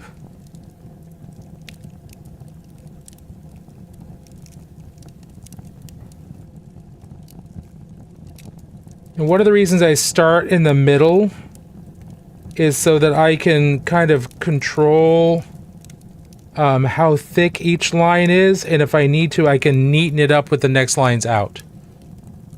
See, that's off center. So that is off center, so what I need to do is widen this on one side. And then the side that's gone too far off to the right, I'll just cover that over with red when I come back through. And that'll neaten everything up.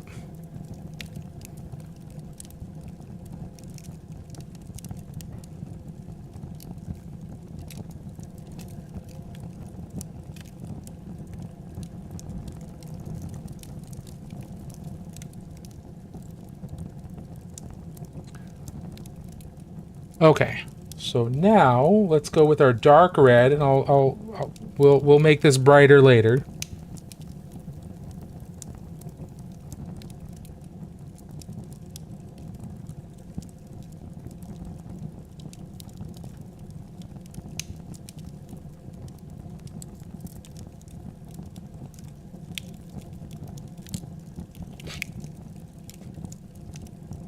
Got red on both sides.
Ah!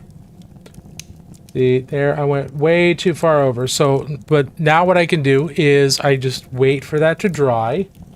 And I can make it dry a little bit faster by using air out of my airbrush.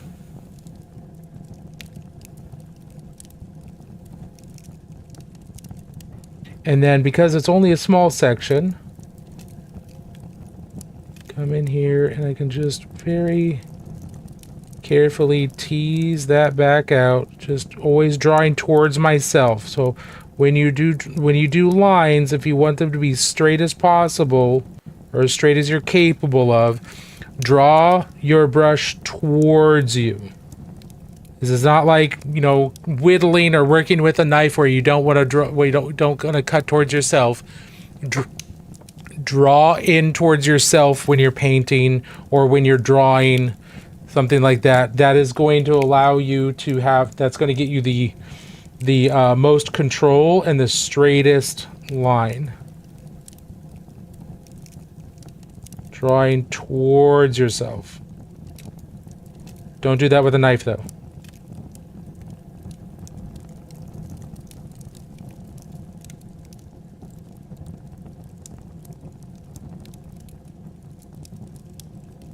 Okay.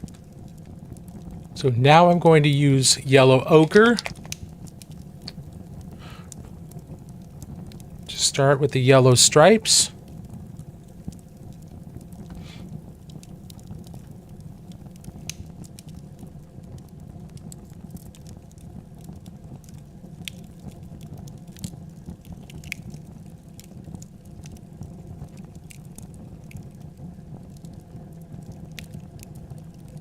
And this is going to be a little bit easier, even though it's yellow, because all I have to do is have this line right next to that ridge across down the center, because the ridge is covered up by the white and the red.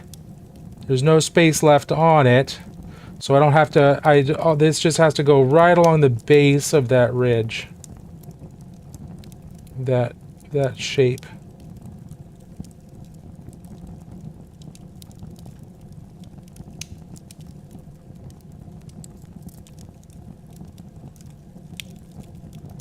So I can just have my brush right along that. Makes it a lot easier.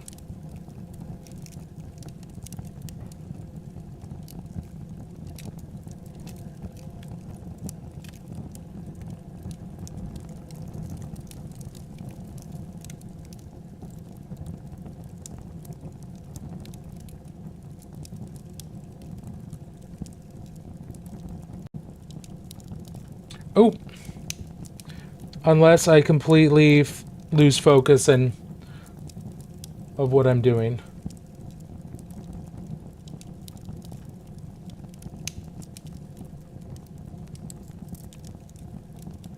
Then things like that happen, which are easily fixable. Don't lose your focus too much. Don't rely too much on that physical barrier there, like I just did.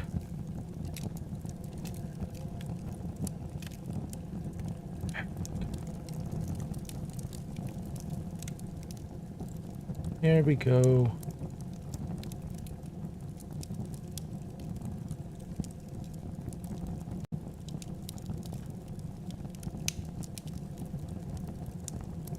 See, there it's coming together. She's coming together. Let's see, where is my green? Go.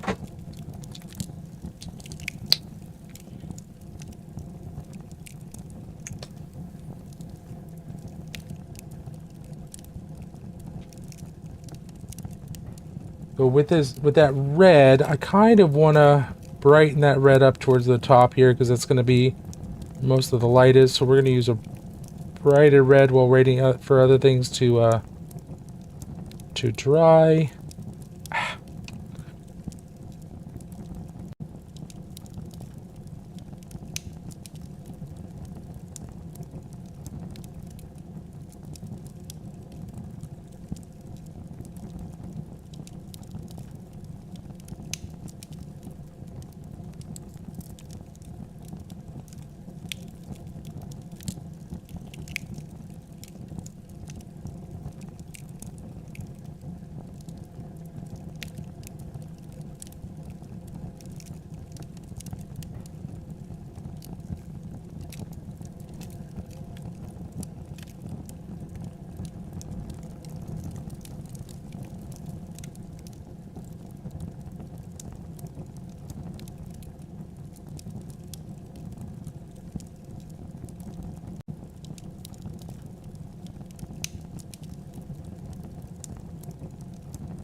Yes, I am. I haven't watched anything for a little while. I'm waiting to binge on Black Talon again. I really enjoyed that. The Age of Sigmar animated, and there's been a couple other things that I very much enjoyed on Warhammer Plus, but I don't use it that often. Ooh. Nor is he early. He arrives Precisely what he means to. Dr. Rhino! Thank you so much for the raid. How's it going? Welcome on in, Raiders. Welcome, welcome, welcome. My name is Useless Wizard. We are painting up a Space Crusade Space Marine as a Rainbow Warrior. I hope, and we're talking about all kinds of different stuff. Just the topic of Warhammer Plus just was brought up, and just talking about that a little bit. I hope you're doing well. Dr. Rhino, how was your stream? How was your stream? What you been working on?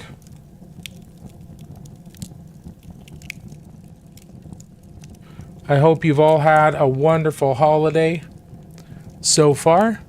Been thinking about doing it. I keep seeing the clips of the shows plus the mini. Yeah, the mini is really cool. And like the cost of the subscription is certainly more than the mini, but the mini, like the free mini you get's worth like $40, so it defrays a lot of it. And then if you just like the White Dwarf archive that you get access to is pretty nice. It's PDFs of a ton of old White Dwarf magazines. That's pretty cool. And then, you know, all the different content they've got is pretty cool too. It just kind of depends on whether or not you think it's worth it for you or not. A lot of people, it's not worth it. But for me, the mini and a couple of other things make it worth it for me. Now, if I was hard pressed for cash, no, it would not be worth it.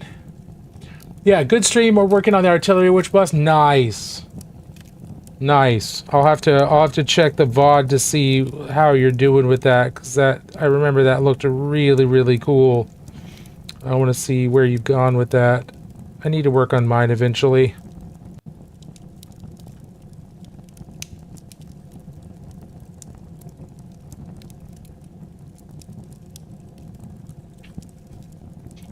But yeah, we're just working on a Rainbow Warrior made out of one of the Space Marines from 1990's Space Crusade by Milton Bradley. One of the first like GW licensed 40K games.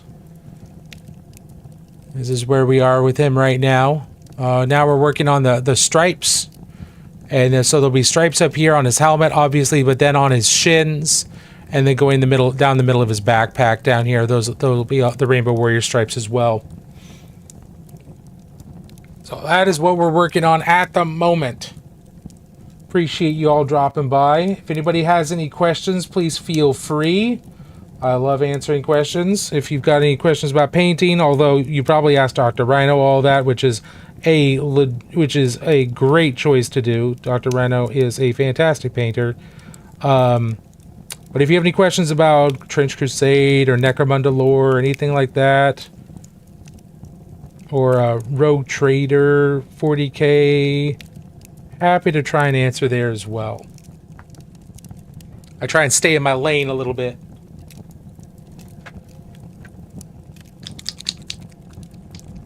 Just wing it. All right, we got ads starting in 1 minute. I'm going to snooze this.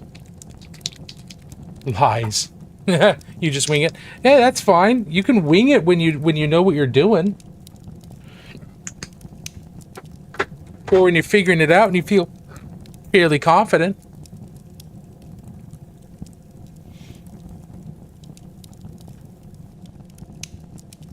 Alright, so we did a little bit of light yellow there. Now I'm doing a glaze of orange over that just to get that punchiness fairly quickly. There we go. He's got his punchy, glowy eyes. Here's some others that we painted, just to give you a glimpse. This is a Chibi Rainbow Warrior, Chibi Primaris Rainbow Warrior that I painted. This Chibi was sold by Games Workshop a while ago. I grabbed one and I completely took him apart and cleaned him up, primed him, painted him, base coated him, and then put him back together and finished up the paint job. But I'm very happy with him. He was a lot of fun. You can see how glowy his eyes are as well. These cute stubby little legs. And then, let's see. Company champion, Primaris company champion. With his crystalline sword. Let's see.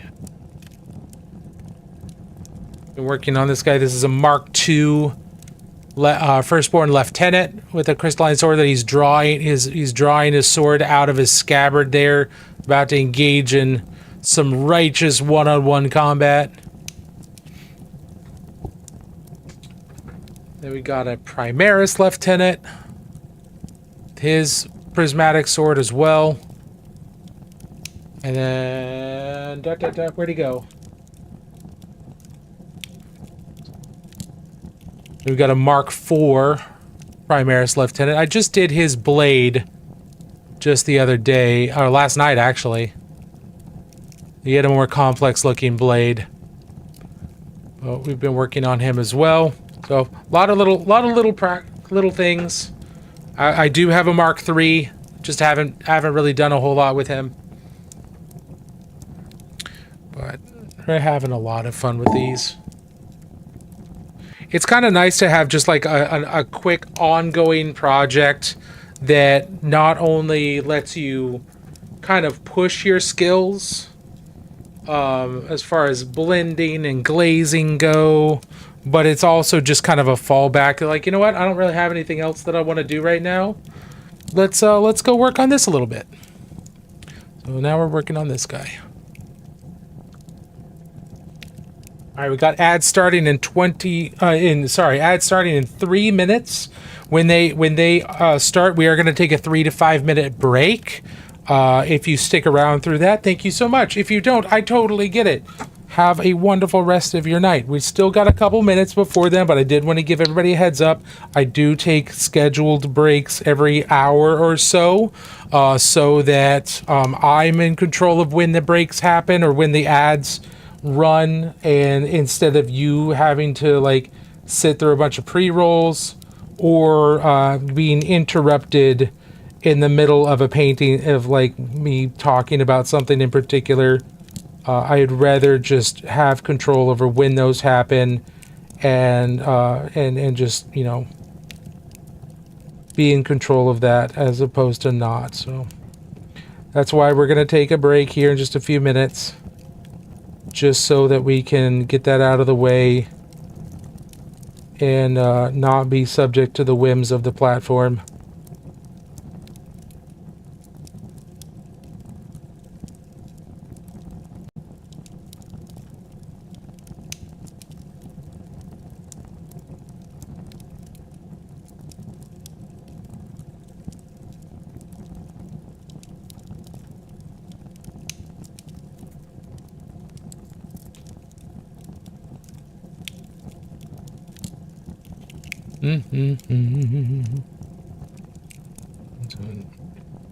Once again, I'm starting with doing the Rainbow Warrior stripes with the white, or at least the beginning color I use for white first. So I'm mapping out the center of where these stripes are going to be, and then we'll do red to either side, then yellow, then green. Kind of just like this. So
Okay, ads are getting ready to start, so we're going to take a break here. We're going to stop right here, and then we'll be right back.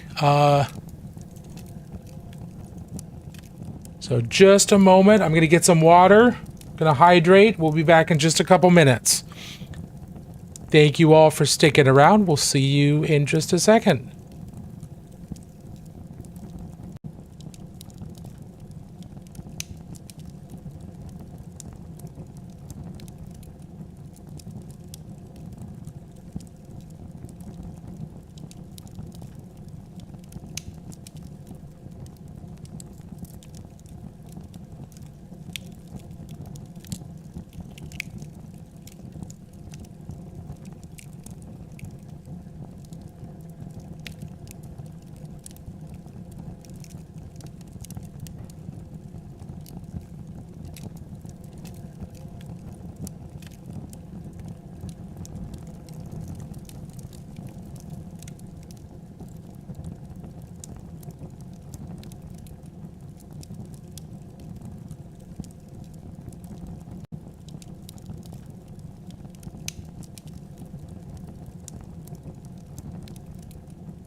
All right, we are back.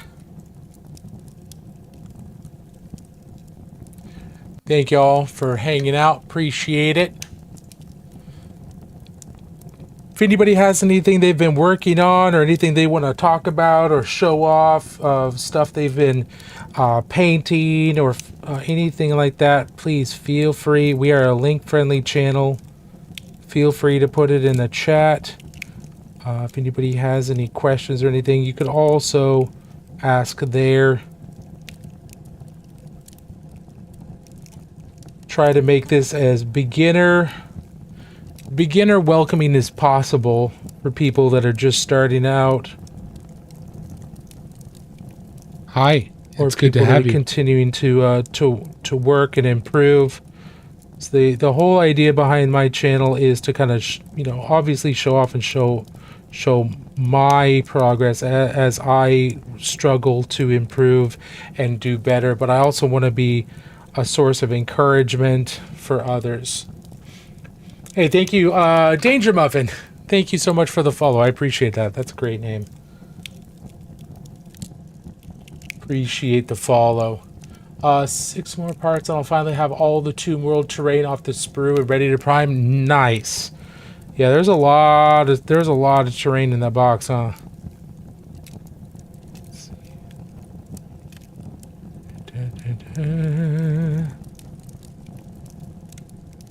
A little bit more gray in there, and then we're going to also take some neutral gray to start highlighting the inner body glove here.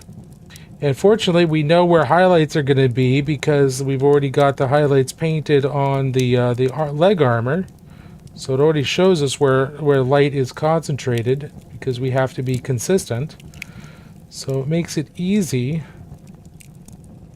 to put the highlights where they should be. As we already know. We already made that decision.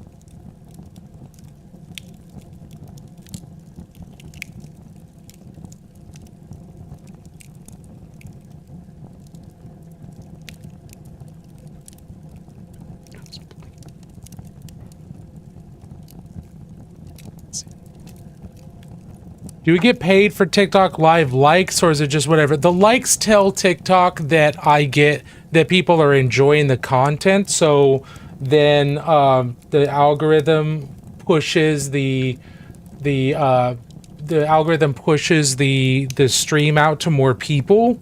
But I don't get paid for the likes. I get paid for the gifts, and it's usually a few cents per gift or per coin.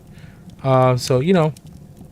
The likes are really helpful. It just tells TikTok that, hey, something cool's happening here, and the people that are watching enjoy it.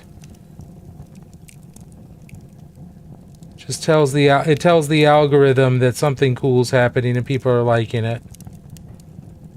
So likes are always appreciated. Media looks awesome. Thank you, Danger Muffin. I appreciate that. There's a lot of assembly. It's mostly just walls, but the building that was necessary was extremely tedious. Like 20 of the exact same corner piece to glue it. Oh my god, that's a lot. I've been struggling to find motivation to paint. I get that. I definitely go through that periodically. Do you know why you're struggling with some motivation? Is it because the project you're working on is overwhelming? Like when you sit down and paint, or when you think about painting, what's the thing that you're dreading, if anything? Like what's the negative emotion based in? For me, it was a lot of the time it was just like I just don't feel like it, or it's like I just don't really want to put in the time right now. And so then I wouldn't do that. I would either just stop. There's nothing wrong with just taking a break, or maybe doing something else. Like I assembled models for a long time because I just was not feeling. I simply was not feeling painting. This was a couple years ago. I spent 2 months. I didn't want to paint at all, so I didn't. I assembled for 2 months instead.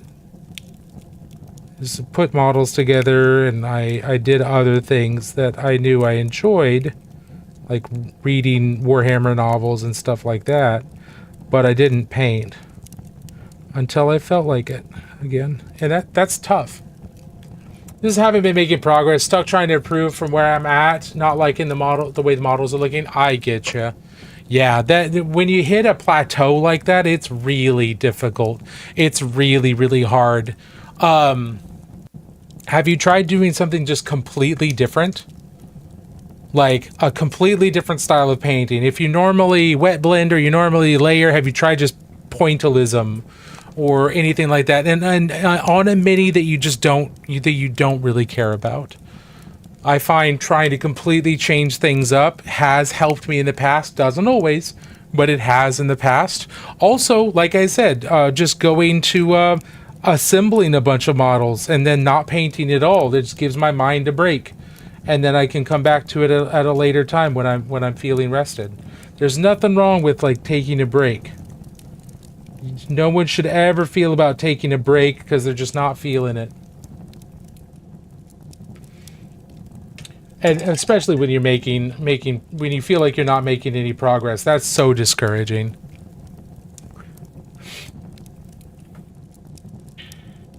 A guy like me doesn't want to ruin his expensive minis. Yeah, but you're not going to ruin them. I'm assembling to think of the next thing to try. Oh, wonderful, wonderful. Yeah, you're not going to ruin your models. Unless you are physically altering or destroying them, you're not ruining your models. The paint can be stripped off using isopropyl alcohol or simple green or Dettol, depending on where you are in the world. The paint can be stripped off, or you can just paint back over it if you're not painting with really thick layers. So unless you have physically damaged or physically altered your model, it's not damaged, it's not ruined. I do a lot of non-metallic metal. I'm just stuck without being able to do it right, or well, I get it right for some colors and not others. Oh yeah, I get that. I still can't get copper, man. Like, I've done brass. I've done brass, and that took forever. But I've done brass. Do I have the guy that I did brass with? Is he here? Yeah. This guy is from Curse City, and I swear we spent like 6 hours trying to get this brass tone to not read as gold and read more as brass. It finally worked out, but man, I still can't do copper. I haven't figured out copper at all. And I totally get right where you are. But you know, we've got steel, we've got gold, and then we've got brass, and that took frickin' forever. I totally get that. I've heard a lot of people talk about like doing color, like purple non-metallic metal, and they just can't get it. I haven't tried, but there are some colors that just for some reason they don't seem to make a lot of sense. That for some reason my brain doesn't compute those colors and values the same way as it does for others, so it just becomes really, really difficult, and I don't know why. So I totally understand where you're coming from there. Copper, I think, is just a brutal effect in general, even with true metallics. I've only found one copper that I like. Which copper is that? So I've only found one that I like, and it's the Viejo metallic metal colors. They're airbrush colors, because when you put it down, man, it's like it's like a brand new penny. It's beautiful. But it's so thin, and it's a true metallic, so I don't use it very often.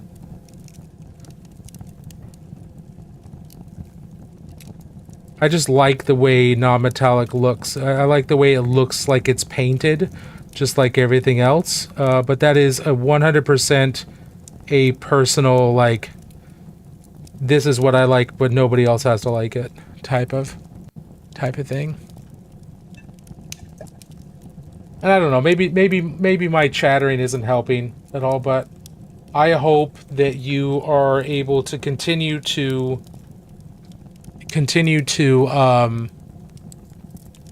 assemble and think and dwell on what you want to do different. And I hope that as your brain rests and as you give it that resting time, that you find your motivation to paint once again, your motivation to keep on working on stuff, because non-metallic metal is super challenging. I get it.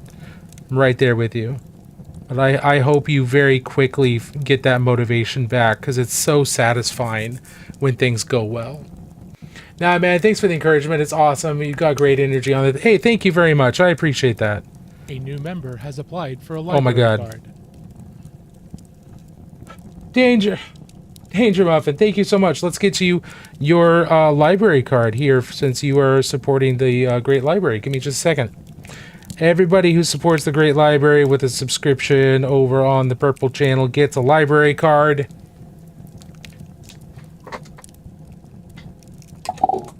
So now you get one, your very first month stamp.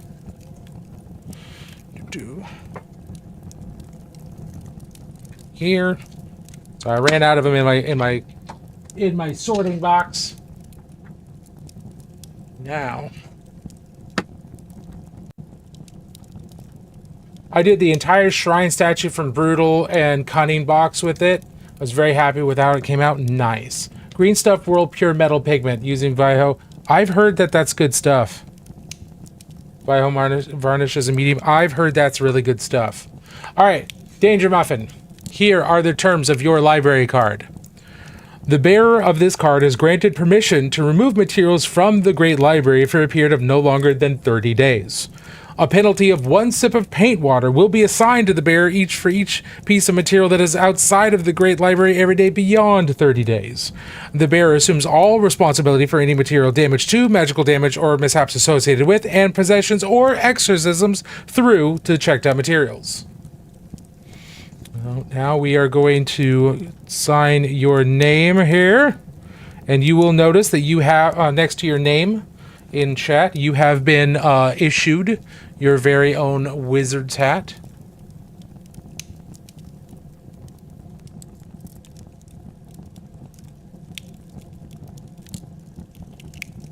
Oh, I'd love to see that. All right. Ooh. That came loose. Okay, let's see.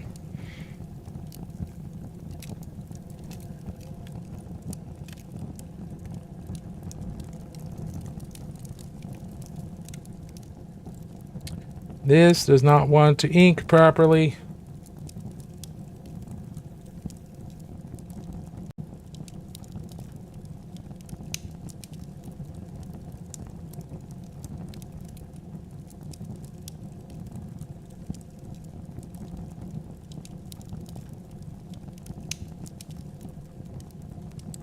Danger Muffin, there is your library card with your name on it.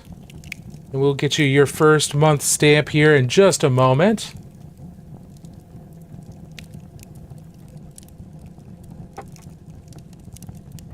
Let's get that ink dry here. May need a new quill soon. This thing's starting to look a little ratty. There you go. Look at that. Danger Muffin 1259. And here is your first month's stamp. Boom. Look at that. Look at that. It's beautiful. Look at that. Look at the embossing, the color. Absolutely gorgeous. Now, if you can't see anything, don't worry about it. Only magical, you know, these are magical stamps. Only wizards can see these. If you stick around long enough, you will see it. It will fade in. You'll be exposed to enough magic, and the library will figure it out. It'll figure out how to show it to you properly. But for now, it's gorgeous. I promise.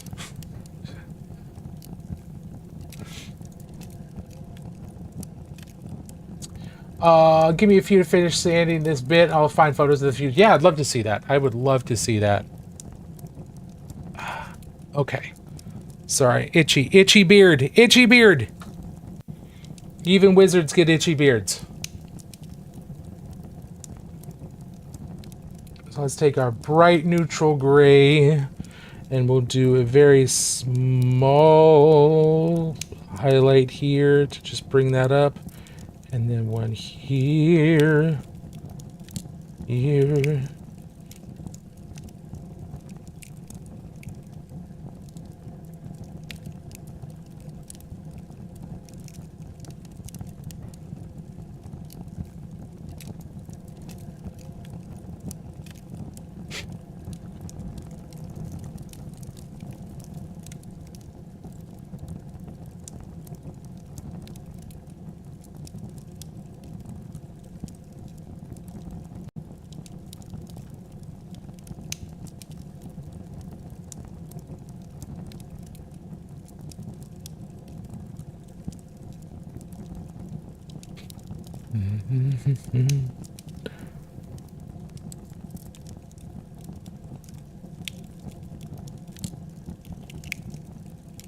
Okay. I've lost my focus here. There we go.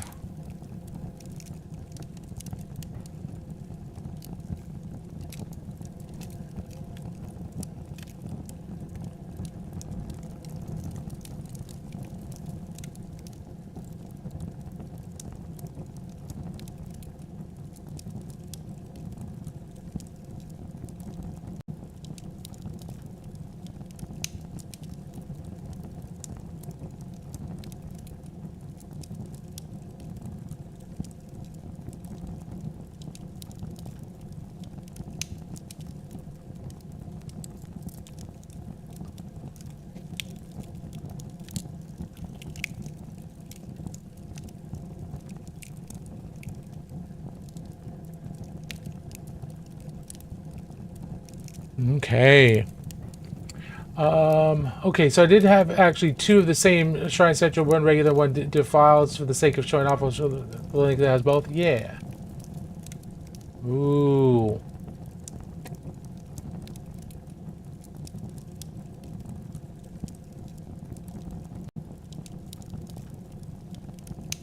Oh, I like that. That looks really cool. That's a beautiful color. So here's the non-defiled, and here's the defiled. Gorgeous.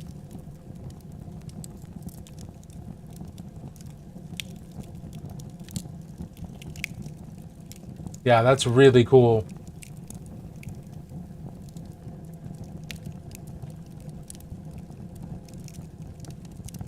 That's awesome. Thank you for sharing that. Let's get back to... Sorry, I was on the wrong scene there.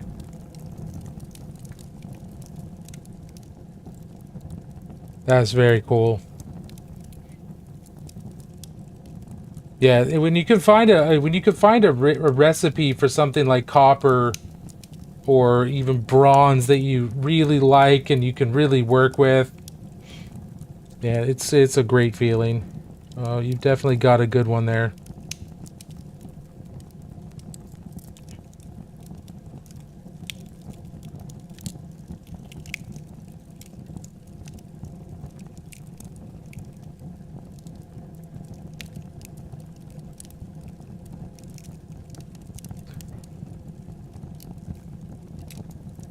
Okay, so we still need to do the green on his helmet stripes, and then we need to finish the stripes on his backpack, and then we still have to do shin stripes.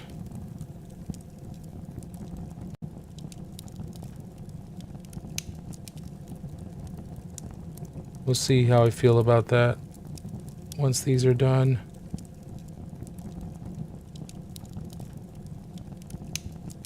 The green's not going to show up terribly well against the blue, but it still needs to be there. So it tends to be it's a brighter value, so it's right next to the brighter value blues and the highlights. The turquoises, and the turquoise already has green in it because it's a green blue. So visually the green and the turquoise kind of blend together.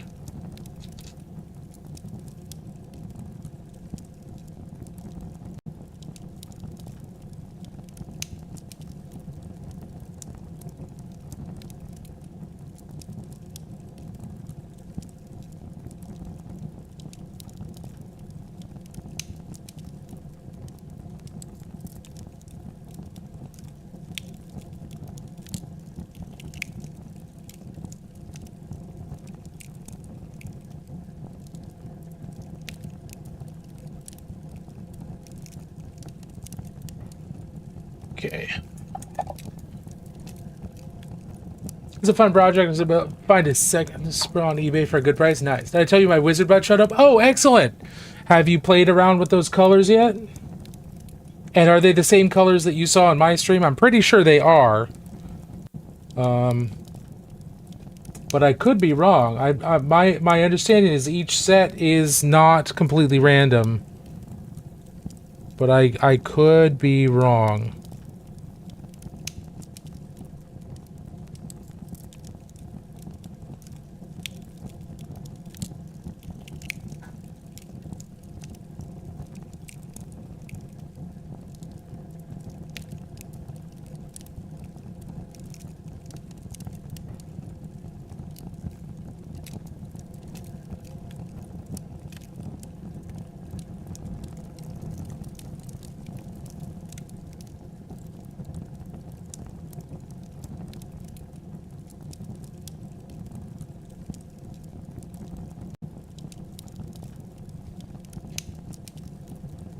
Not yet. They're the same colors. I'm planning to use the tealy blue of the terminal joint. Oh, yeah, that's going to be cool.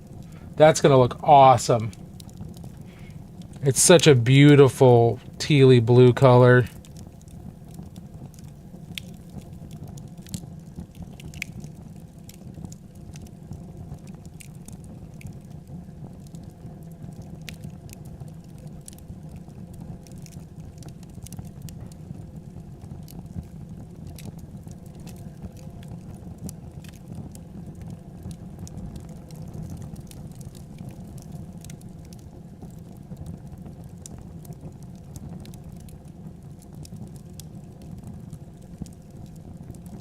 Okay, there's the stripes down his back.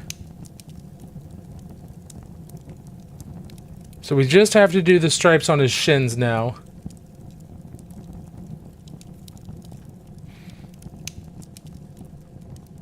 Let's see. Make sure everything else... Oh, leather. He's got a couple leather pouches and a leather belt. That before we do anything else, I want to make sure I'm getting those in. So I'm using the Viho game color, or the Viho leather set. Some really nice colors for leather that end up looking really nice and distressed, but also really warm. So we start out with a black red, and then I use this color, which is Gorgon brown. So this is the first color they give. Black red. It's a Viho model color in the set, and then the next step up is Gorgon brown, which is a game color. So this is a mix between model color and game color. There's one model color, and then all the other three are all game colors. But at this point, I did the black red, and now I'm doing the Gorgon brown, and I'm blotching it on because I want it to be kind of uneven. Because I want the black red to still show through a little bit just to give some visual variation.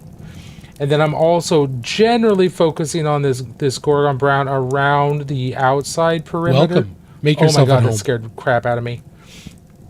Professor Pines, thank you so much. You scared me. I'm so glad I pulled my hand away from the miniature rather than jumping into the miniature.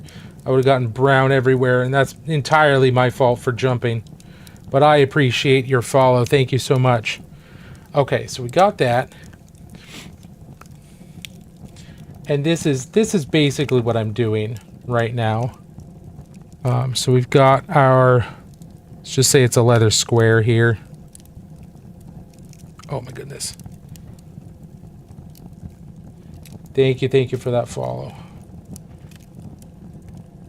Let's see, I'm base coating the entire leather surface, all the sides of it. We're just gonna do a square here, right? Just exactly what I was gonna ask. What does this mean? Oh,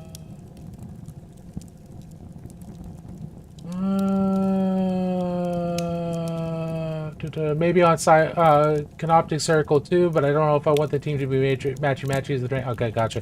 Is there a big difference in formulation between model color and game color, or just branding? I don't believe there's a major difference. It is partially branding. Model color tends to be formulated for scale models, so it's a lot more historical type colors. Game color was formulated as a clone of the old GW range. And so it's got very similar colors to the old range of GW paints. And also those, because of that, those colors are more fantasy and sci-fi, so they're big, bright, and saturated, a lot of them. So the formulation, as I understand it, is mostly the same. It's the range of colors that are different and the purpose behind them. Okay, so we got the black, red here, and then what I'm doing with this Gorgon Brown is I'm just tapping around, but I'm focusing around on the outsides here, and a little bit on the inside, just a little bit on the inside. But I want a little bit of variation here. I don't want it to be smooth at all. And I'm just tapping and moving around just a little bit. So just like that. So the inner side still has some of that black, that red black showing, or black red, excuse me. And then the next color I'm going to use is grunge brown, and this I'm going to use on the outsides.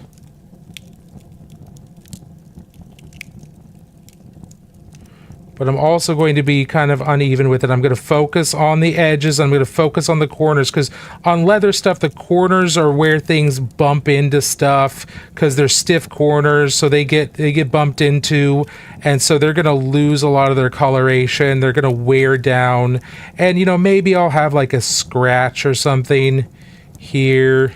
Come on. I'll have like a scratch or something, but most of this is going to be in the corners and maybe along the sides. And then the last color I'm going to do is this really light sunset orange, and this is for areas that have been like really worn down, like they've been bumped up and scratched again. So most of the leather dye has been removed. And so like right on the bottom corners of a pocket, maybe a little bit along the side, maybe in the middle of one of these scratches to show real damage.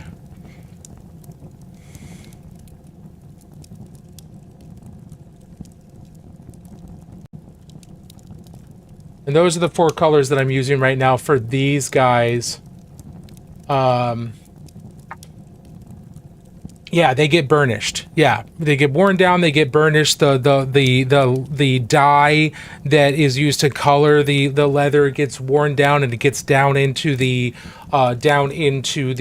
natural colors of the leather. So that's what we're doing here. We're showing that burnishing or that wearing down to give the leather some life. So I've already done the Gorgon Brown on these. The Gorgon Brown, excuse me. So now we're going to go in with the third color. And like I said, I'm going to come around here, and I'm just going to focus on the edges.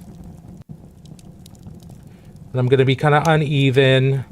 I don't want a solid coat of this anywhere. Like, I'm not trying to do a solid layer. This is all kind of stipply. I want it organic. I want it to look kind of organic. So uneven, inconsistent. Some areas may look completely untouched. Other areas will look very worn. That's good. That's what I want. If I was really planning on it, then, I'd think about, okay, where is he going to twist? What's going to scratch here? And then I'll be very deliberate about where this wear and tear goes. If it was for like a competition piece or something, but right now he's not. So I'm not going to put that much work into it. And then we'll take our sunset yellow color here, and then we'll just go right in the bottom corner there, right in the middle of a lot of this wear and tear here. I don't want to use much of this, so I'm not going to do a whole lot. This is a very bright color, so it's going to stand out. Even when it dries and it fades a little bit, it is still going to stand out quite a bit.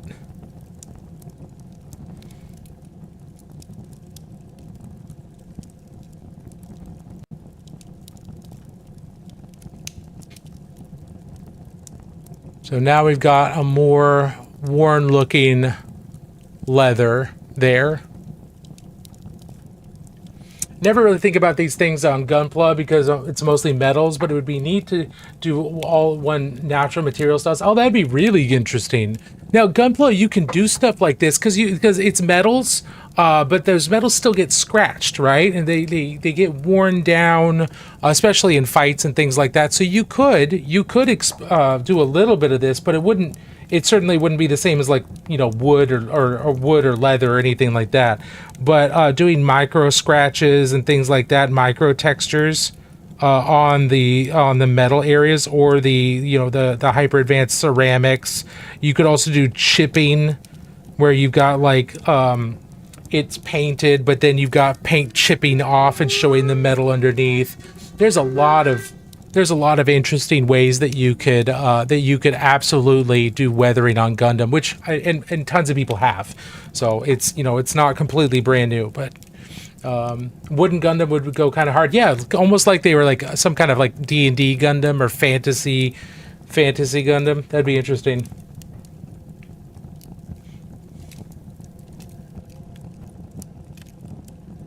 Could do the turn A and fit the theme of this series. Yeah.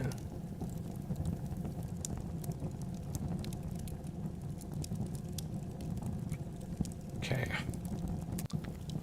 All right. So we did the leather. Done everything else. Really, the only thing that's left are the stripes on his shins and the base.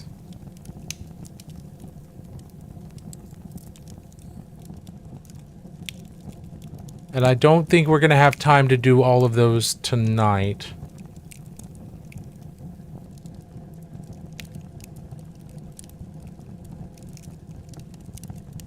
Terminal is finally ready to prime. Woo! Hell yeah. Man, who is racing outside? Jesus. That's somebody on some kind of super bike outside. It sounds like it anyway. Just gotta decide if I'm gonna airbrush prime or rattle can. For something that big, I'd rattle can. Airbrush priming terrain is gonna be awful. Like airbrush priming is great for individual models or small groups of models. There's no, or like maybe a tank or something, or maybe a Titan, but like a whole bunch of terrain, yeah, no. It's cold. Yeah, there's that. There is that. You may not be able to rattle cans, so priming, airbrush priming may be your only option.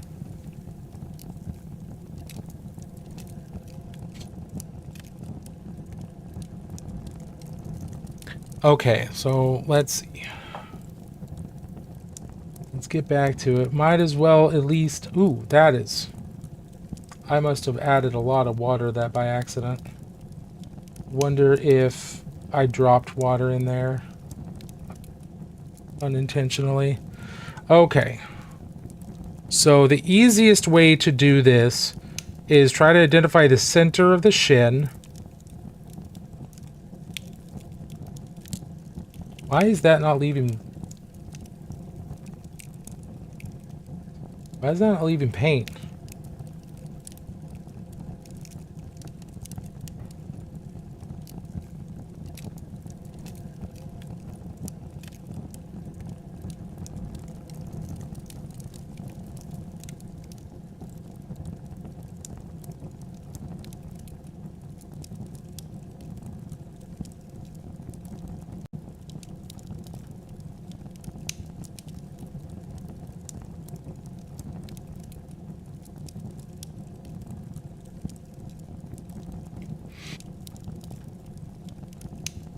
Just gonna try and widen this out just a little bit.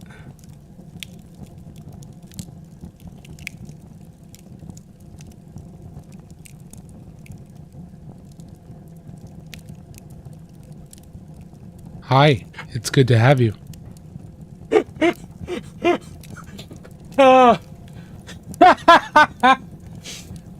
J Bashes, thank you so much for the follow. You scared the crap out of me. I did actually jump and mess up my line just a little bit, but it was easy fix. I need to fix the audio on that. I keep forgetting to do it. I've rattle can primed in the cold before. Just have a pitch of hot water for the cans to hang out in. Mostly just a matter of me not wanting to be out in the cold. I totally get that. Thank you once again for the follow. I very much appreciate that. I apologize that I jumped there, but that is that alert for some reason is extremely loud in my ear compared to all the other alerts. And that is not your fault. That is entirely my fault.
There we go.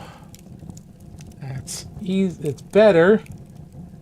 The this one is way too big, but yellow, we'll be able to use yellow to narrow that down, but I want to intensify this red just a little bit more. Over here and here.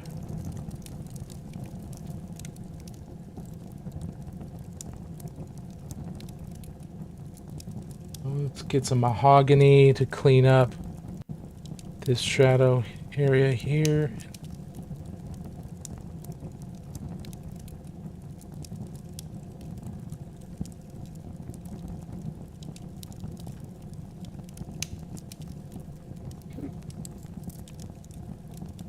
Okay. Maybe we can get this mostly done.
A lot of holding my breath here.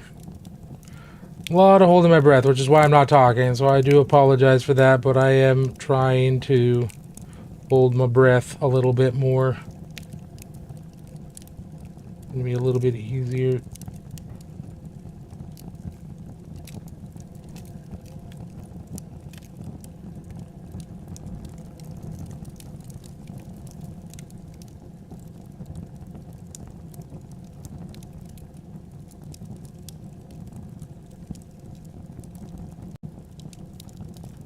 Yeah, and then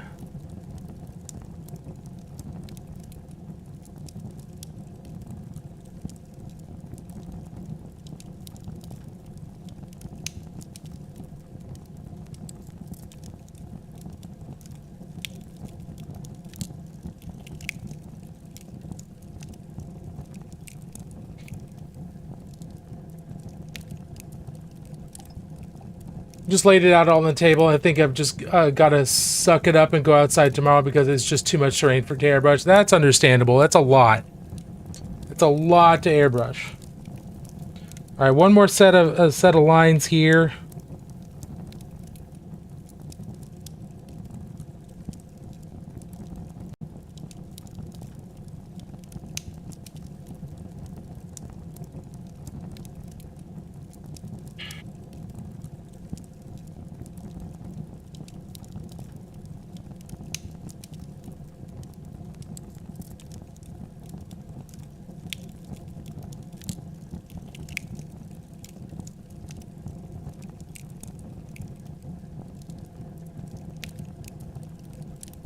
A wizard is never late, Frodo Baggins. Nor is he early. He arrives Precisely what it means to. Hey, thank you so much for the raid. Welcome on in. Thank you very, very much. I hope you're having a wonderful rest of your night. How was your stream? What'd you work on?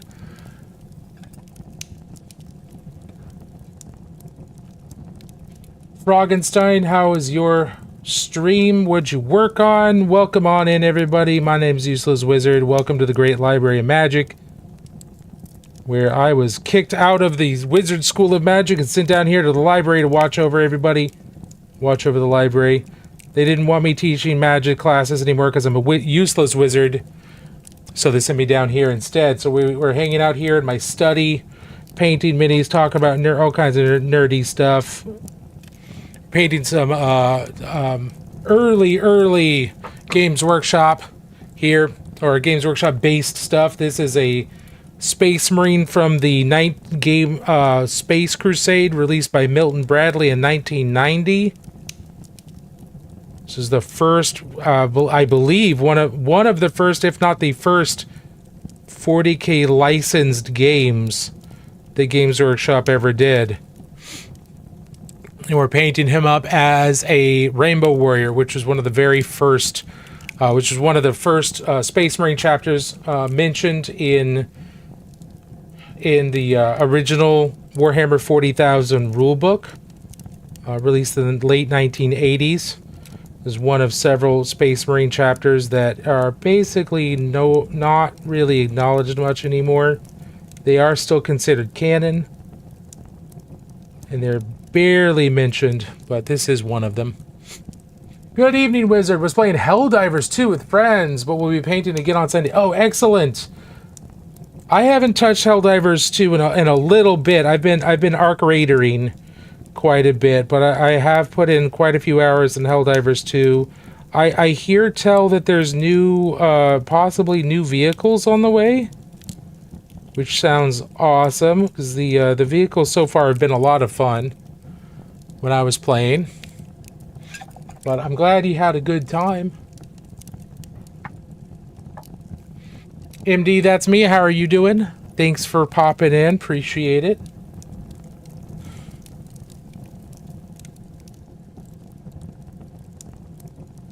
I hope so. The light Jeep drives like a bag of... It does. It has a very difficult time staying on the ground, doesn't it? I am usually in the back doing the heavy machine gunning So when that thing tips over or goes flying, I am usually ejected and killed, or ejected very far away. So I 100% understand about the handling. I don't even try to drive that thing. That is not my cup of tea.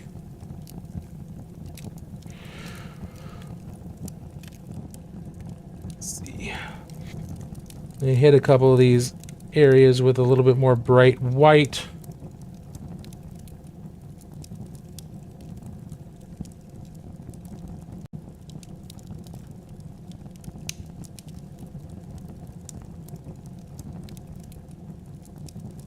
So when you paint again, what have you been painting? What's your current painting project, if anything? Maybe you're in between projects.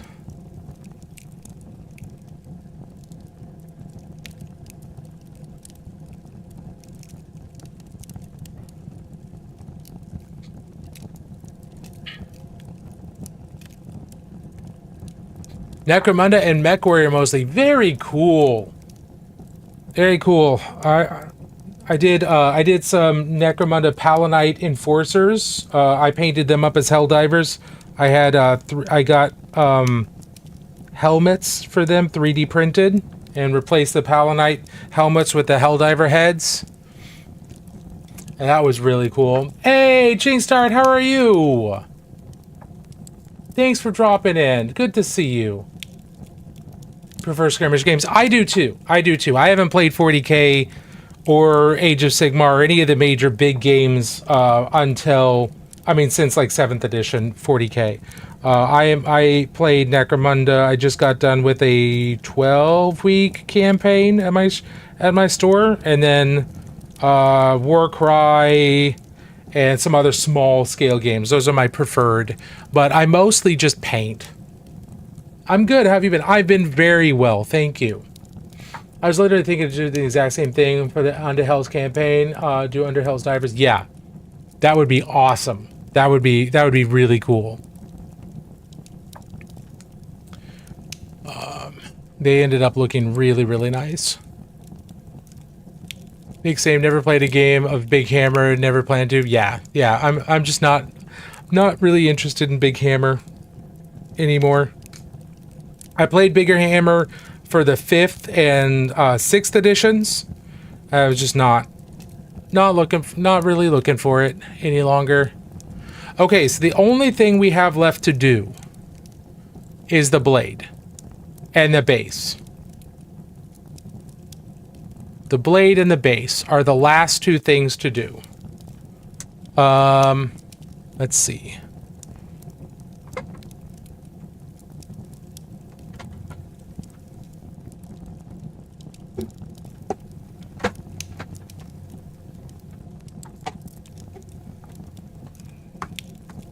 So let's see what we can do here. What can we do for this?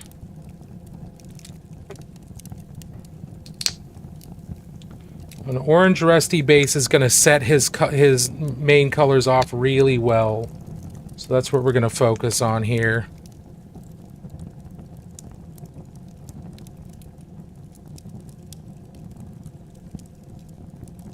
I'm going to start out with a dark brown as the base, kind of rusty color here. And then, as this dries, we'll wet blend and then stipple in some of the other blues here. Or some of the other rusty colors, not blues. What am I talking about? Not blues. Let's make sure we get this down there, and then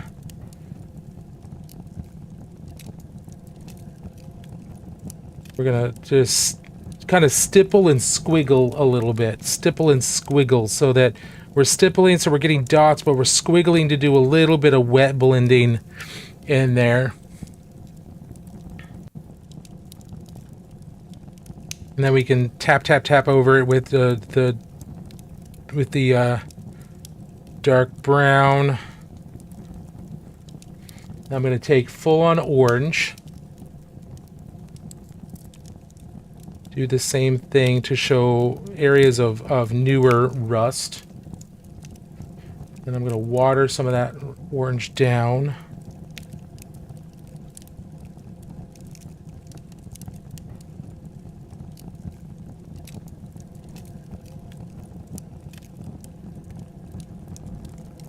Get it down here in the reservoir.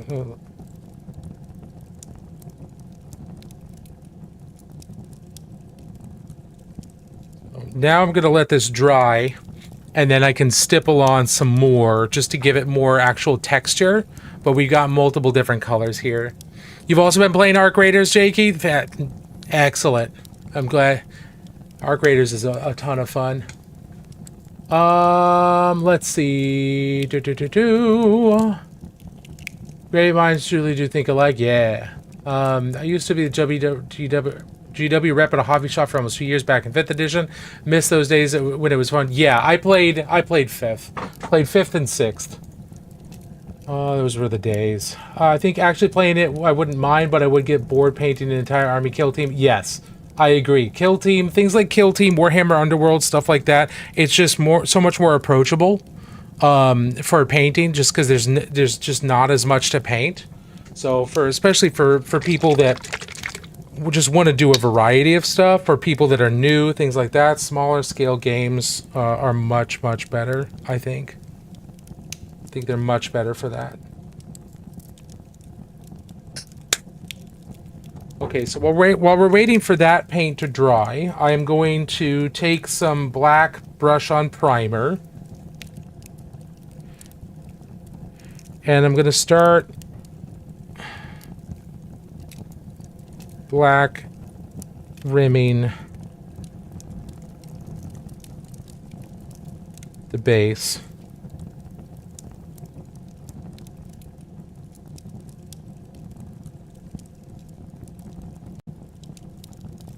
If I go over the top just a little bit, that's not a big deal because I'm going to be doing some stippling over it, so that's fine. Don't want to go too crazy.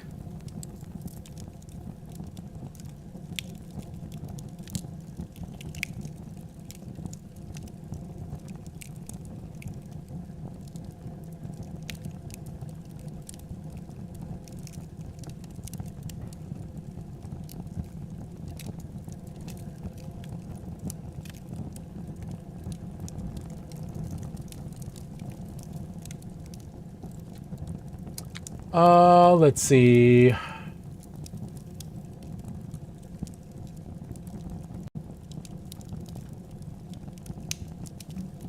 Yeah, 10 guys is a lot of dudes.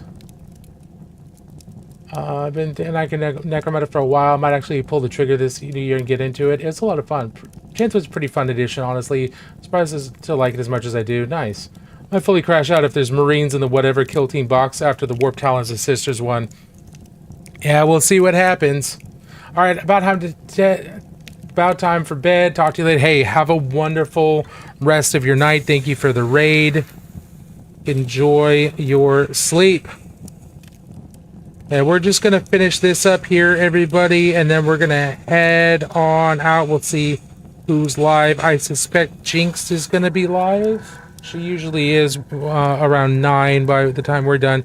And we'll probably raid her since I have not been able to raid her lately, because I've not been going as late as I am tonight. I used to always go to like 9, but I've just been running out of energy and just, you know, running out of emotional energy to keep streaming after about 2 hours. But we're coming up on the third hour here, so we'll see if Jinxie is live when we're done here in a few. If she is, we'll give her a raid. So I got to hang out with her in person at Adepticon last year. It was a lot of fun. It was wonderful seeing her. She was also in one of my classes. I don't know why she was in one of my classes. She was already doing what I taught how to do.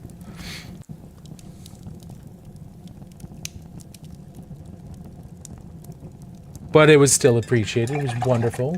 It was this year? Yeah. Oh, you well, I'm already thinking this year.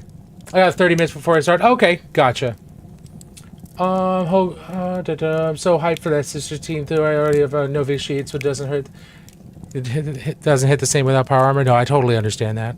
Yeah, no rush, Jinx. We'll just keep on hanging out. No rush. Are you going to be there this year? Are you going to be there in 2026?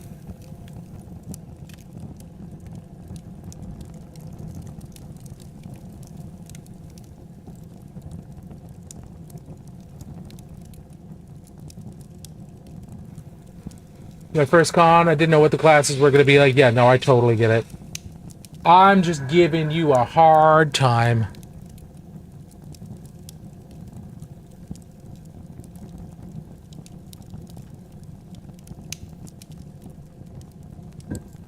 Sadly, no, I'm trying to go to SM. That makes sense. Scale model, that's somewhere I want to go real bad too. I'm trying to decide what cons I'm going to go to next year. It looks like I'm probably not going to Gen Con. I'm probably not going to be doing that, just so that I can free up some more money and some more time. I want to go to either Scale Model Challenge or Monty or Warhammer World next year. I am leaning towards Warhammer World, but Scale Model Challenge would be amazing. I've been wanting to go to that for a while. Go to. I might. I have to get I have to re-up my my passport anyway. I haven't had a valid passport for a while. So regardless of which one I go to, I'm gonna have to do that. Okay, so the base is dry, so we're gonna take some burnt orange here. We're gonna get that all splayed out. We're gonna stipple some orange on here, and the reason I want to splay it out and do stippling is because this leaves really kind of natural looking texture. I don't want to. You can't get that with wet blending. Wet blending gives you like nice combinations of colors, things like that, but the stippling gives you the actual like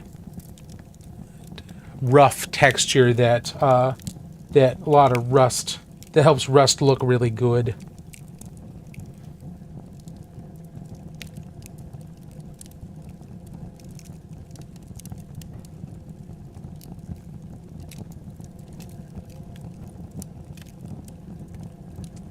Then I have to get passport? Yeah.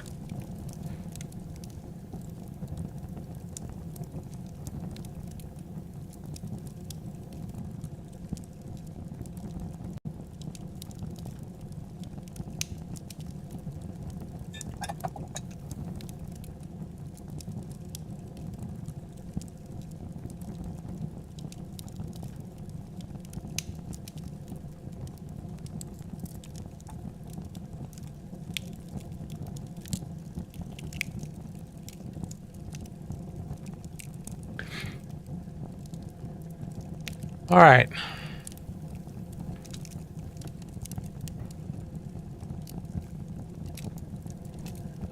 No, I'm dry. Dry. Are you going by yourself, Jinx, or are you going with other people? You got a crew?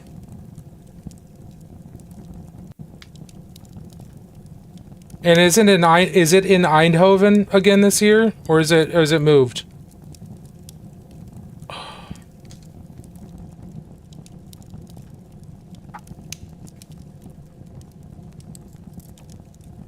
I'm gonna snooze ads here.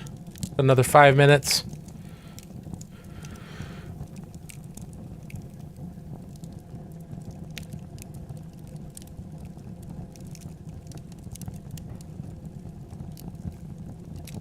Well, that's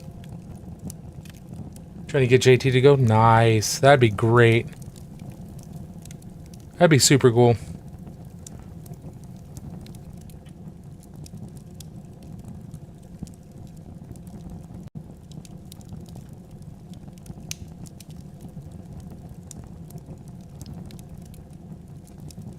Okay, let's because I don't want a paint to paint contact for this. I'm going to scrape away some of the paint on one of the main contact points for this bolter. And so you can see that this guy was originally bright yellow plastic.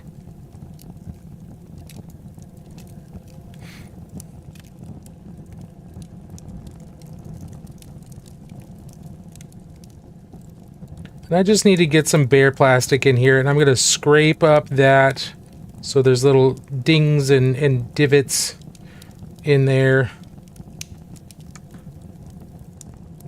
Then we're going to get some super glue. Oh, to the back.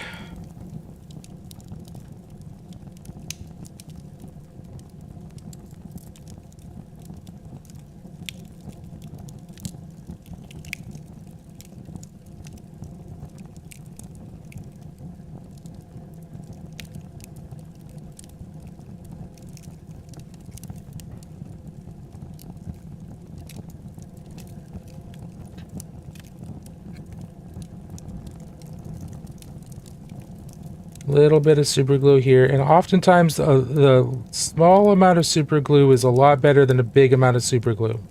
Big amount of super glue takes a long time to dry, and it can be unpredictable at like how well it does.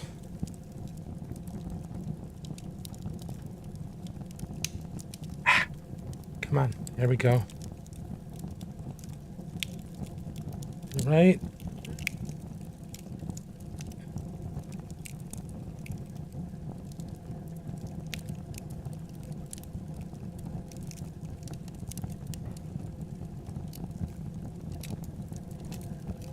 Yeah, look at that.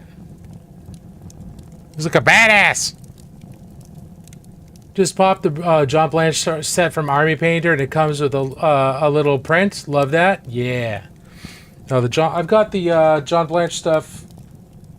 Where did I put them? I've got them. I do want to sit down and do like a whole model in Blanchitsu at some point using just those paints.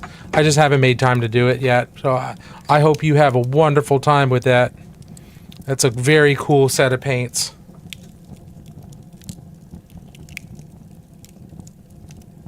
Look at that badass. Look at this. Okay, we still have to do non-metallic metal on the blade. But I want to wait for this to dry. I want to wait for this super glue to cure. Let's see. Is there anything else we need to do? It's gonna still have to do his symbol. Still have to do his chapter symbol there. Jakey, have you painted any Star Wars Legion or Shatterpoint? I have not yet. I have a couple Shatterpoint kits that I just have not sat down and made time to paint. There are a couple that I want to get, or I keep looking at longingly, but it's so hard to justify getting more stuff when I keep getting more and more buried in things to paint. I mean, don't get me wrong, I still buy more stuff. But I'm feeling worse and worse about it. I'm feeling more and more overwhelmed by it. Like, I don't know if you're gonna be able to see that. I'll do a TikTok and a reel about like what my pile looks like and what my office looks like, because it is an unhealthy amount of stuff. It is insane. I have too much stuff, like two entire garage racks here, an entire closet full of stuff. Like, it's not good.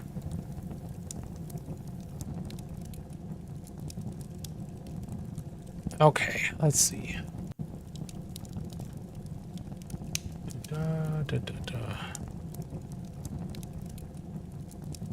So this is where he is now. He's basically mostly done. He's basically done. We do need to varnish him, and then of course there's the non-metallic metal of his blade here. And there's paint already chipping off of him in a couple spots, so those will be easy to clean up. Okay. So if I take this,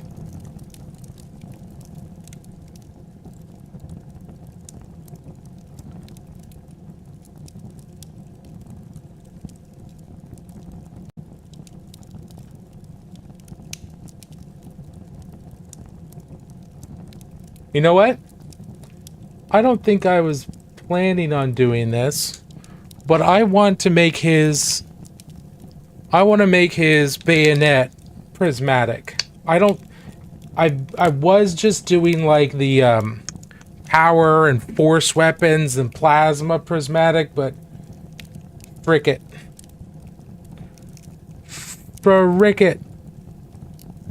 This is an old school model that I want to look as cool as possible.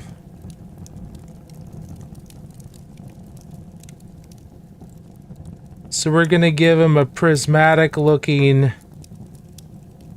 bayonet. Because why not? I get to decide on what they've got. I get to decide.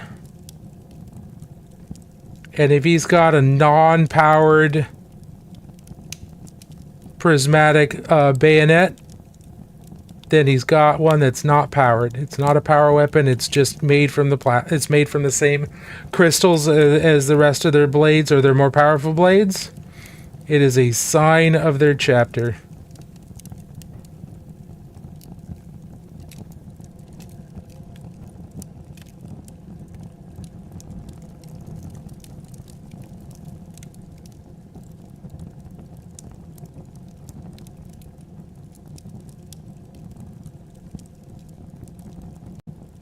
Hey, thank you, man. Appreciate that. Is that like second edition? No, this is from Space Crusade. So this was released in 1990. It was one of the very first games that Games Workshop like licensed. And it was licensed to Milton Bradley. And they released this. This was like Space Hulk before Space Hulk. This is a 35-year-old model. Almost as old as I am.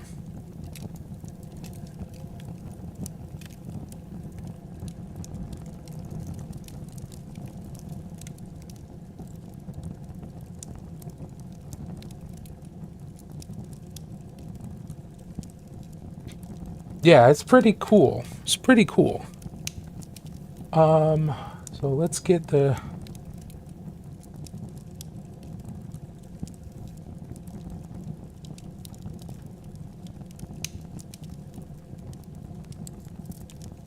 So what I'm going to say is that the spine of this blade is metal, and then the actual cutting portion is an embedded crystalline blade.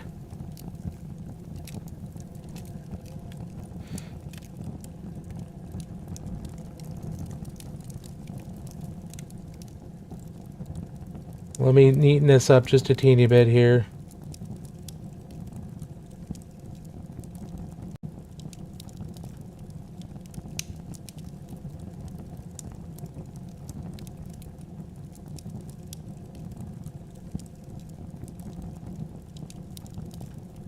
Okay, now the colors I use for the crystalline blades are these.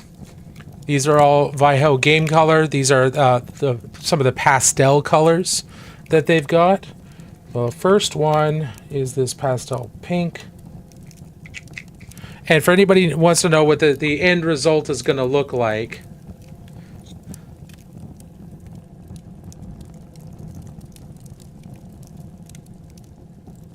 the exposures, like, it's going to look like that.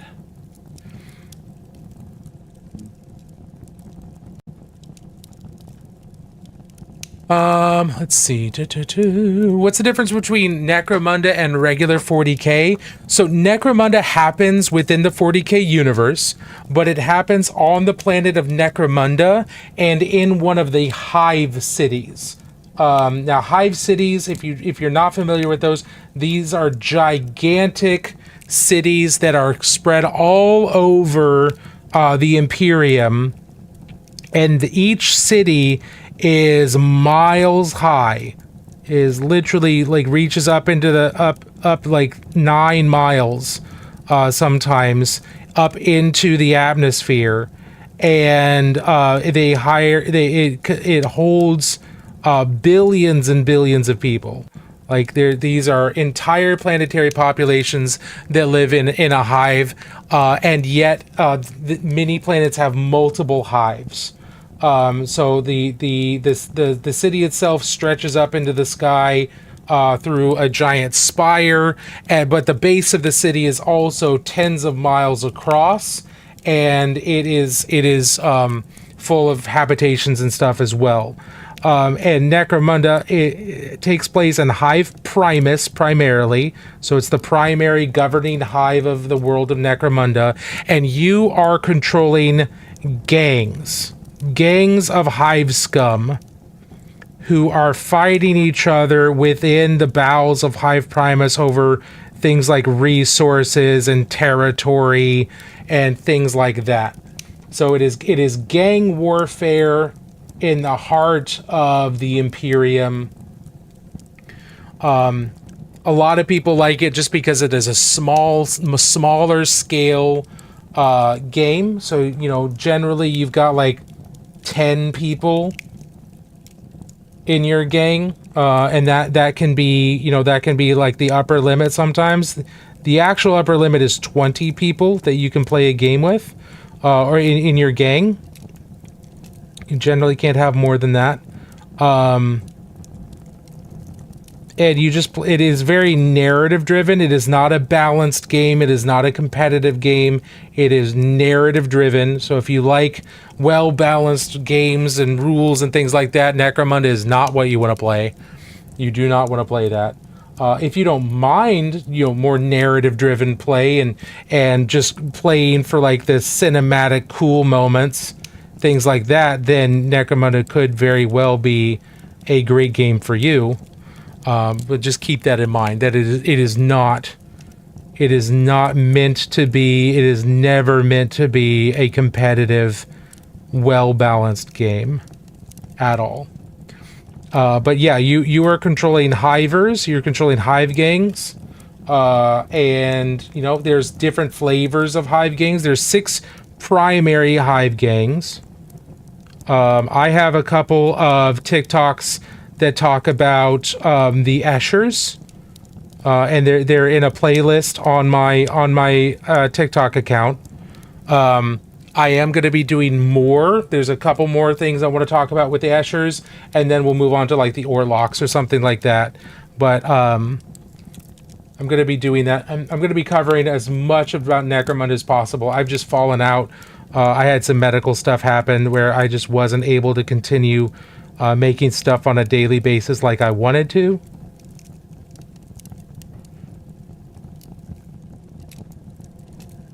But that's the really high level Necromunda stuff. So 40k D&D, kind of.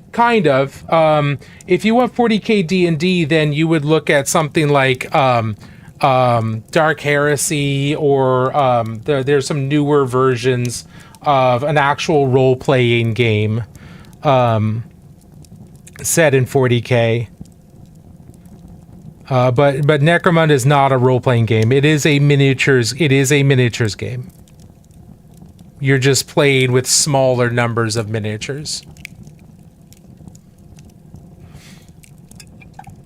Kind of hate that that I'm older than that model. Hey, me too. Like I'm older than 40k. Like 40k came out 3 years after I was born. I was 3 years old when 40k was announced. Like, I get it. I get it. We are unk.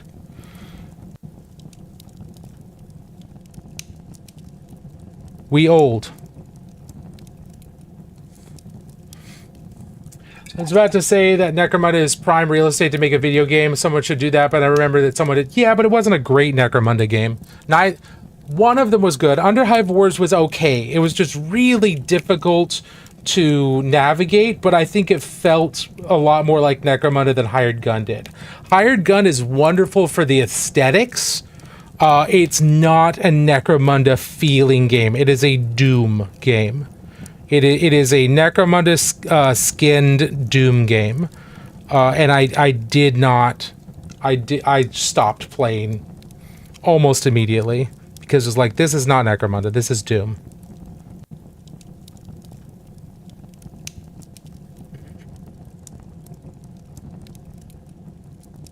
But visually, Hired Gun and Underhive Wars are both incredible. Like, just absolutely incredible visual pieces for like reference material and stuff like that. But gameplay wise, they both fell really short.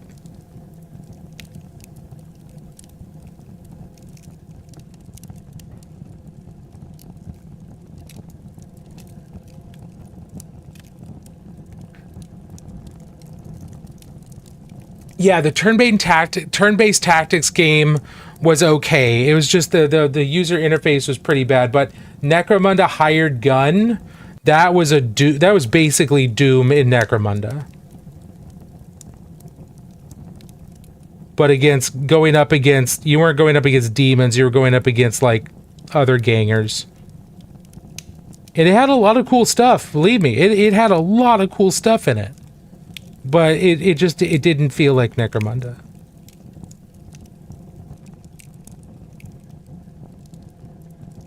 Visually stunning game. I do play Crusade sometimes on a Crusade group as Black Timbers. Oh, very cool. Yeah, no worries, one man. Yeah, I got you. I think I'm the youngest 40k I know, though. Oh, wow. I play a lot of TTRPG and war games like 40k Tabletop, Fallout Wasteland Warfare, Fallout RPG. Nice. Very cool. Well, I'm glad you swung by.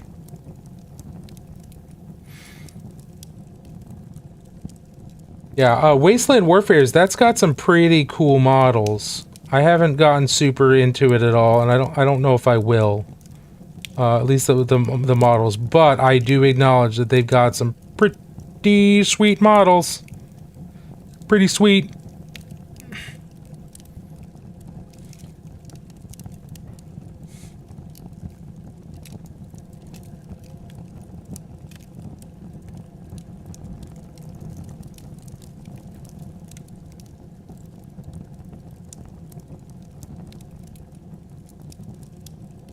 I remember way back in the day growing up when I was playing Fallout 1. On the CD, hidden on the CD, were some basically incomplete tabletop RPG rules. They were missing a bunch of stuff, but there were tabletop RPG rules on the CD for either Fallout 1 or 2. I can't remember which one it was. But they weren't super detailed or terribly well written. But that was a long time ago. And I know that there's been role-playing games since then that have done a much better job, which is great.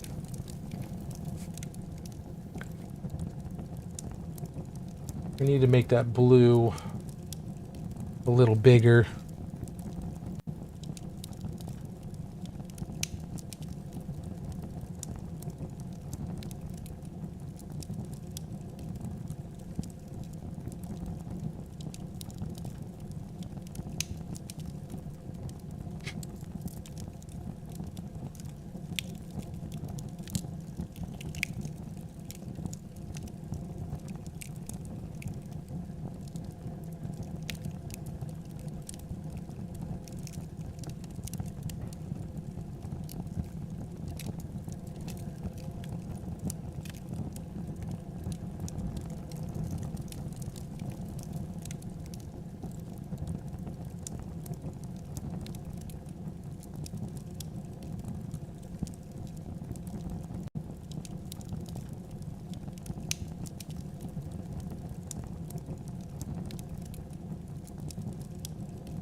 Play Super Mutant named Meat. Nice. Let's see. I've missed a bunch of other stuff over here. They show the XCOM folks on a Necromunda game. That'd be pretty cool. Yeah, some of those Fallout models are super cool. I actually saw someone do a really awesome conversion of Super Mutant into a Krork. Oh, that'd be cool. I've got a few models from Hera Miniatures that are awesome. Their stuff is top notch for just stuff to paint. I wish there was a game on the right scale to use them in. There's so many wonderful models out there that are just there to paint. There's lots of great ones out there, and sometimes it'd be nice to have a miniatures game for them, but not always. Sometimes it's just nice to paint. If you want some cool models that are great to just paint, but also have a game, look at Arena Rex. A lot of really cool Roman and Greek type miniatures that are just beautiful, and they've got a decent gladiator game attached to them.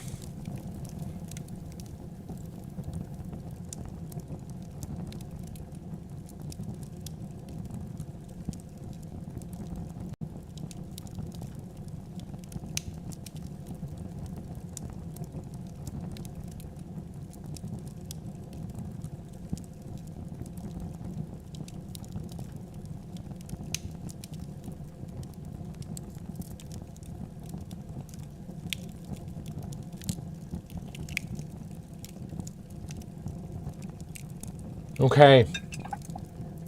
One-page rules might have something. Yeah, that's true. That's true. All right. There we go. Why is this still fuzzy? I'm probably just holding it in a weird spot. Look at that.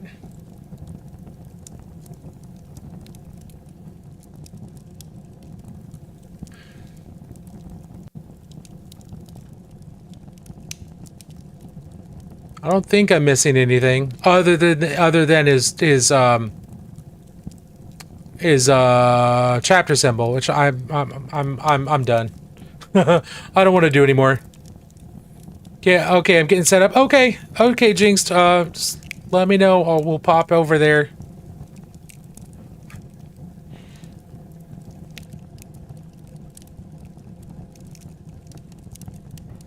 Yeah, I think he looks pretty darn cool. He looks pretty darn sweet.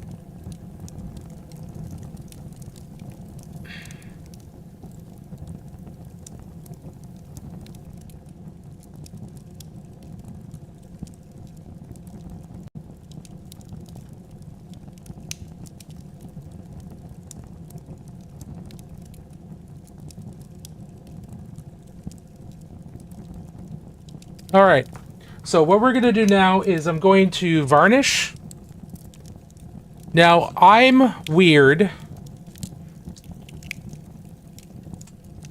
because I use floor polish for my gloss because it's really tough.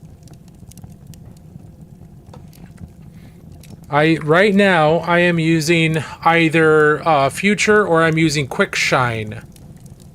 Both of these are glossy. They're both polyurethane and like acrylic type, so they work really well on models. They don't damage anything. Using Future Floor Shine has been a long time, like Pledge with Future. Future Floor Shine no longer exists. Actually, Pledge no longer exists. They stopped making this. I have two bottles that I'm husbanding very closely, but the new stuff, the other alternative is Quick Shine. This is still available. I use that for my gloss. Okay, gotta go. See you in a second, Jinxed. Yeah, they stopped making Pledge with Future. They still have Pledge, but not Pledge with Future. They stopped that a few years ago. Now, if you try to find Future with Pledge, like on eBay and stuff, you're paying like $80. You're paying a lot of money.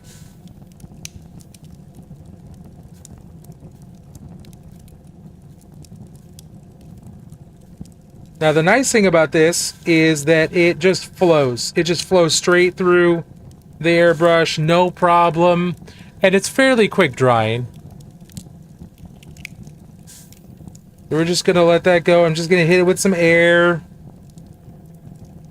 I might have to do 1 or 2 layers. We'll see. And I am seeing some areas that I should probably clean up a little bit. So there might be some more paint in this guy's future to clean up some of the shadows. But for now, he's pretty darn good.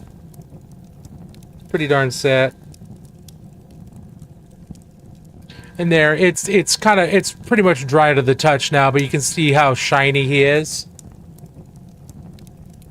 No, the brand isn't gone, but the formulation that they use, the Pledge with Future, that formulation's gone. They stopped making that. And that's what, when Future Floor Shine was either picked up by Pledge or was renamed into like a different Pledge product, they just renamed it to Pledge with Future. It's no longer called Future Floor Shine. And so then everybody got the Pledge with Future, and now they stopped making Pledge with Future a few years ago.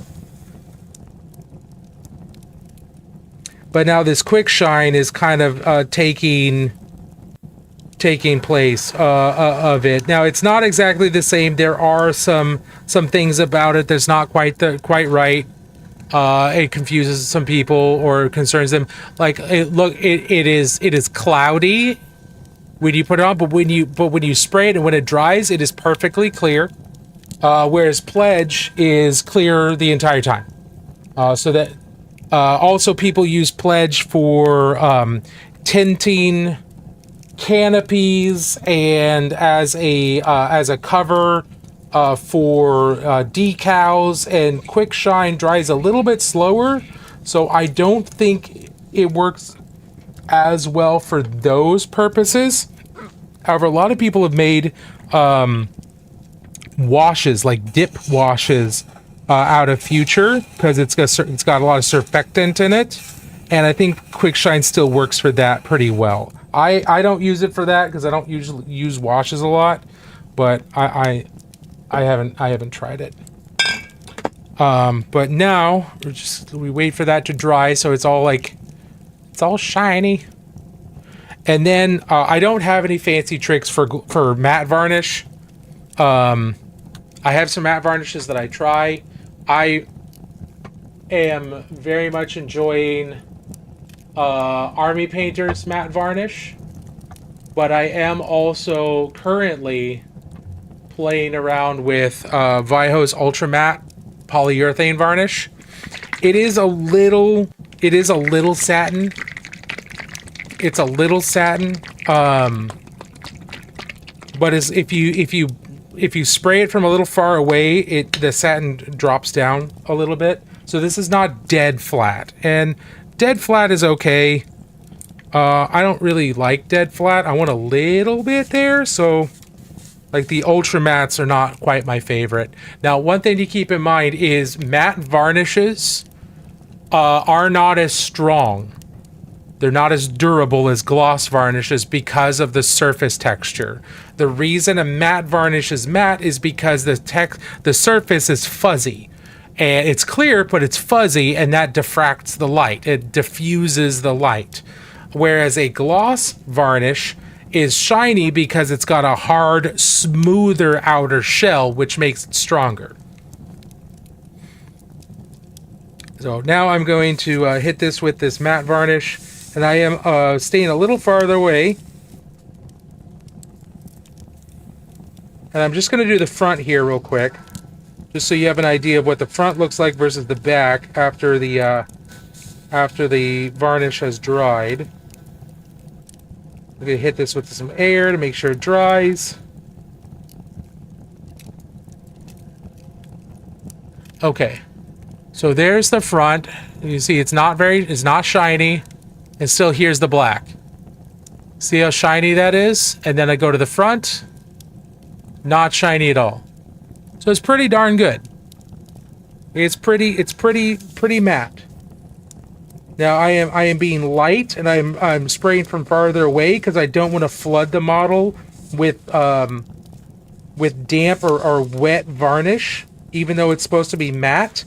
If you flood the model, it can build up and kind of smooth itself out, and then it'll still be shiny, or it'll at least be satin, and I don't want that. So I'm spraying from farther away so that the varnish has time to atomize and start to kind of dry in the air.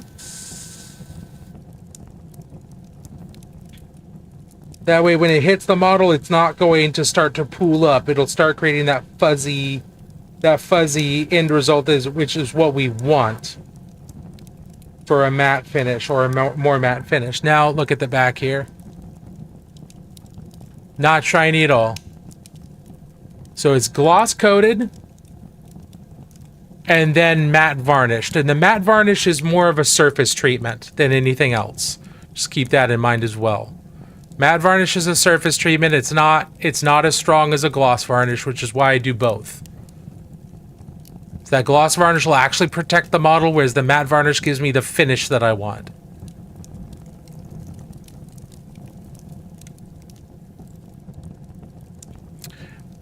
And let's see, Man One Actual, are you still here? I remember you asked a question before, the non-metallic armor. Are you still here? I imagine not, but the non-metallic metal I started today. And it's not really not metallic because it's just high contrast and shiny looking. It's not non-metallic because the highlights aren't high enough to really look super metallic. It is certainly looking shiny, certainly looks glossy, near metallic for certain. But I started this today. So the more practice you do, the faster you're going to be at stuff like this. But it's one of the reasons why I'm doing so many Marines in this style as the Rainbow Warriors, is so that I can practice doing this shiny armor and also improve my ability to paint these shiny armor quickly. Because I'd love to be able to paint stuff like Black Templars and Dark Angels and Blood Angels with shiny armor without looking metallic, because I like the way that looks. But I also like, textured and battle worn. But I just want to be able to have multiple things in my toolbox, right? I want to be able to do multiple styles, different kinds. Then I get the more different options that I have, the more I get to be creative.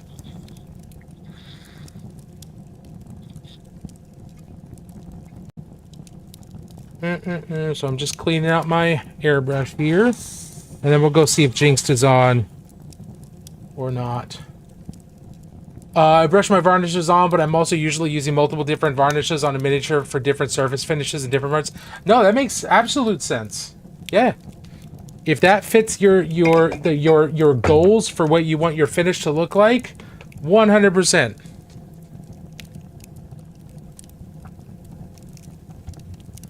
I don't want to do different finishes and it's one of the reasons why I do non-metallic metal for a lot of stuff, is because I'm just gonna hit it all with a matte, and then the non-metallic metal that will create the illusion of the metallic for me. All right, let's see. Has Jinxed started?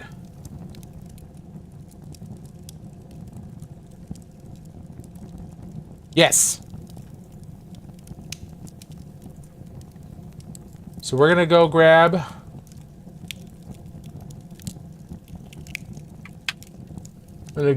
Jinxed link here, and raid, and Jinxed art. All right, we're setting up to raid Jinxed art. Thank you all so much for being here tonight. I very much appreciate it. I hope you had a wonderful holiday. I hope you had I hope you enjoyed your time here. Thank you all for being here.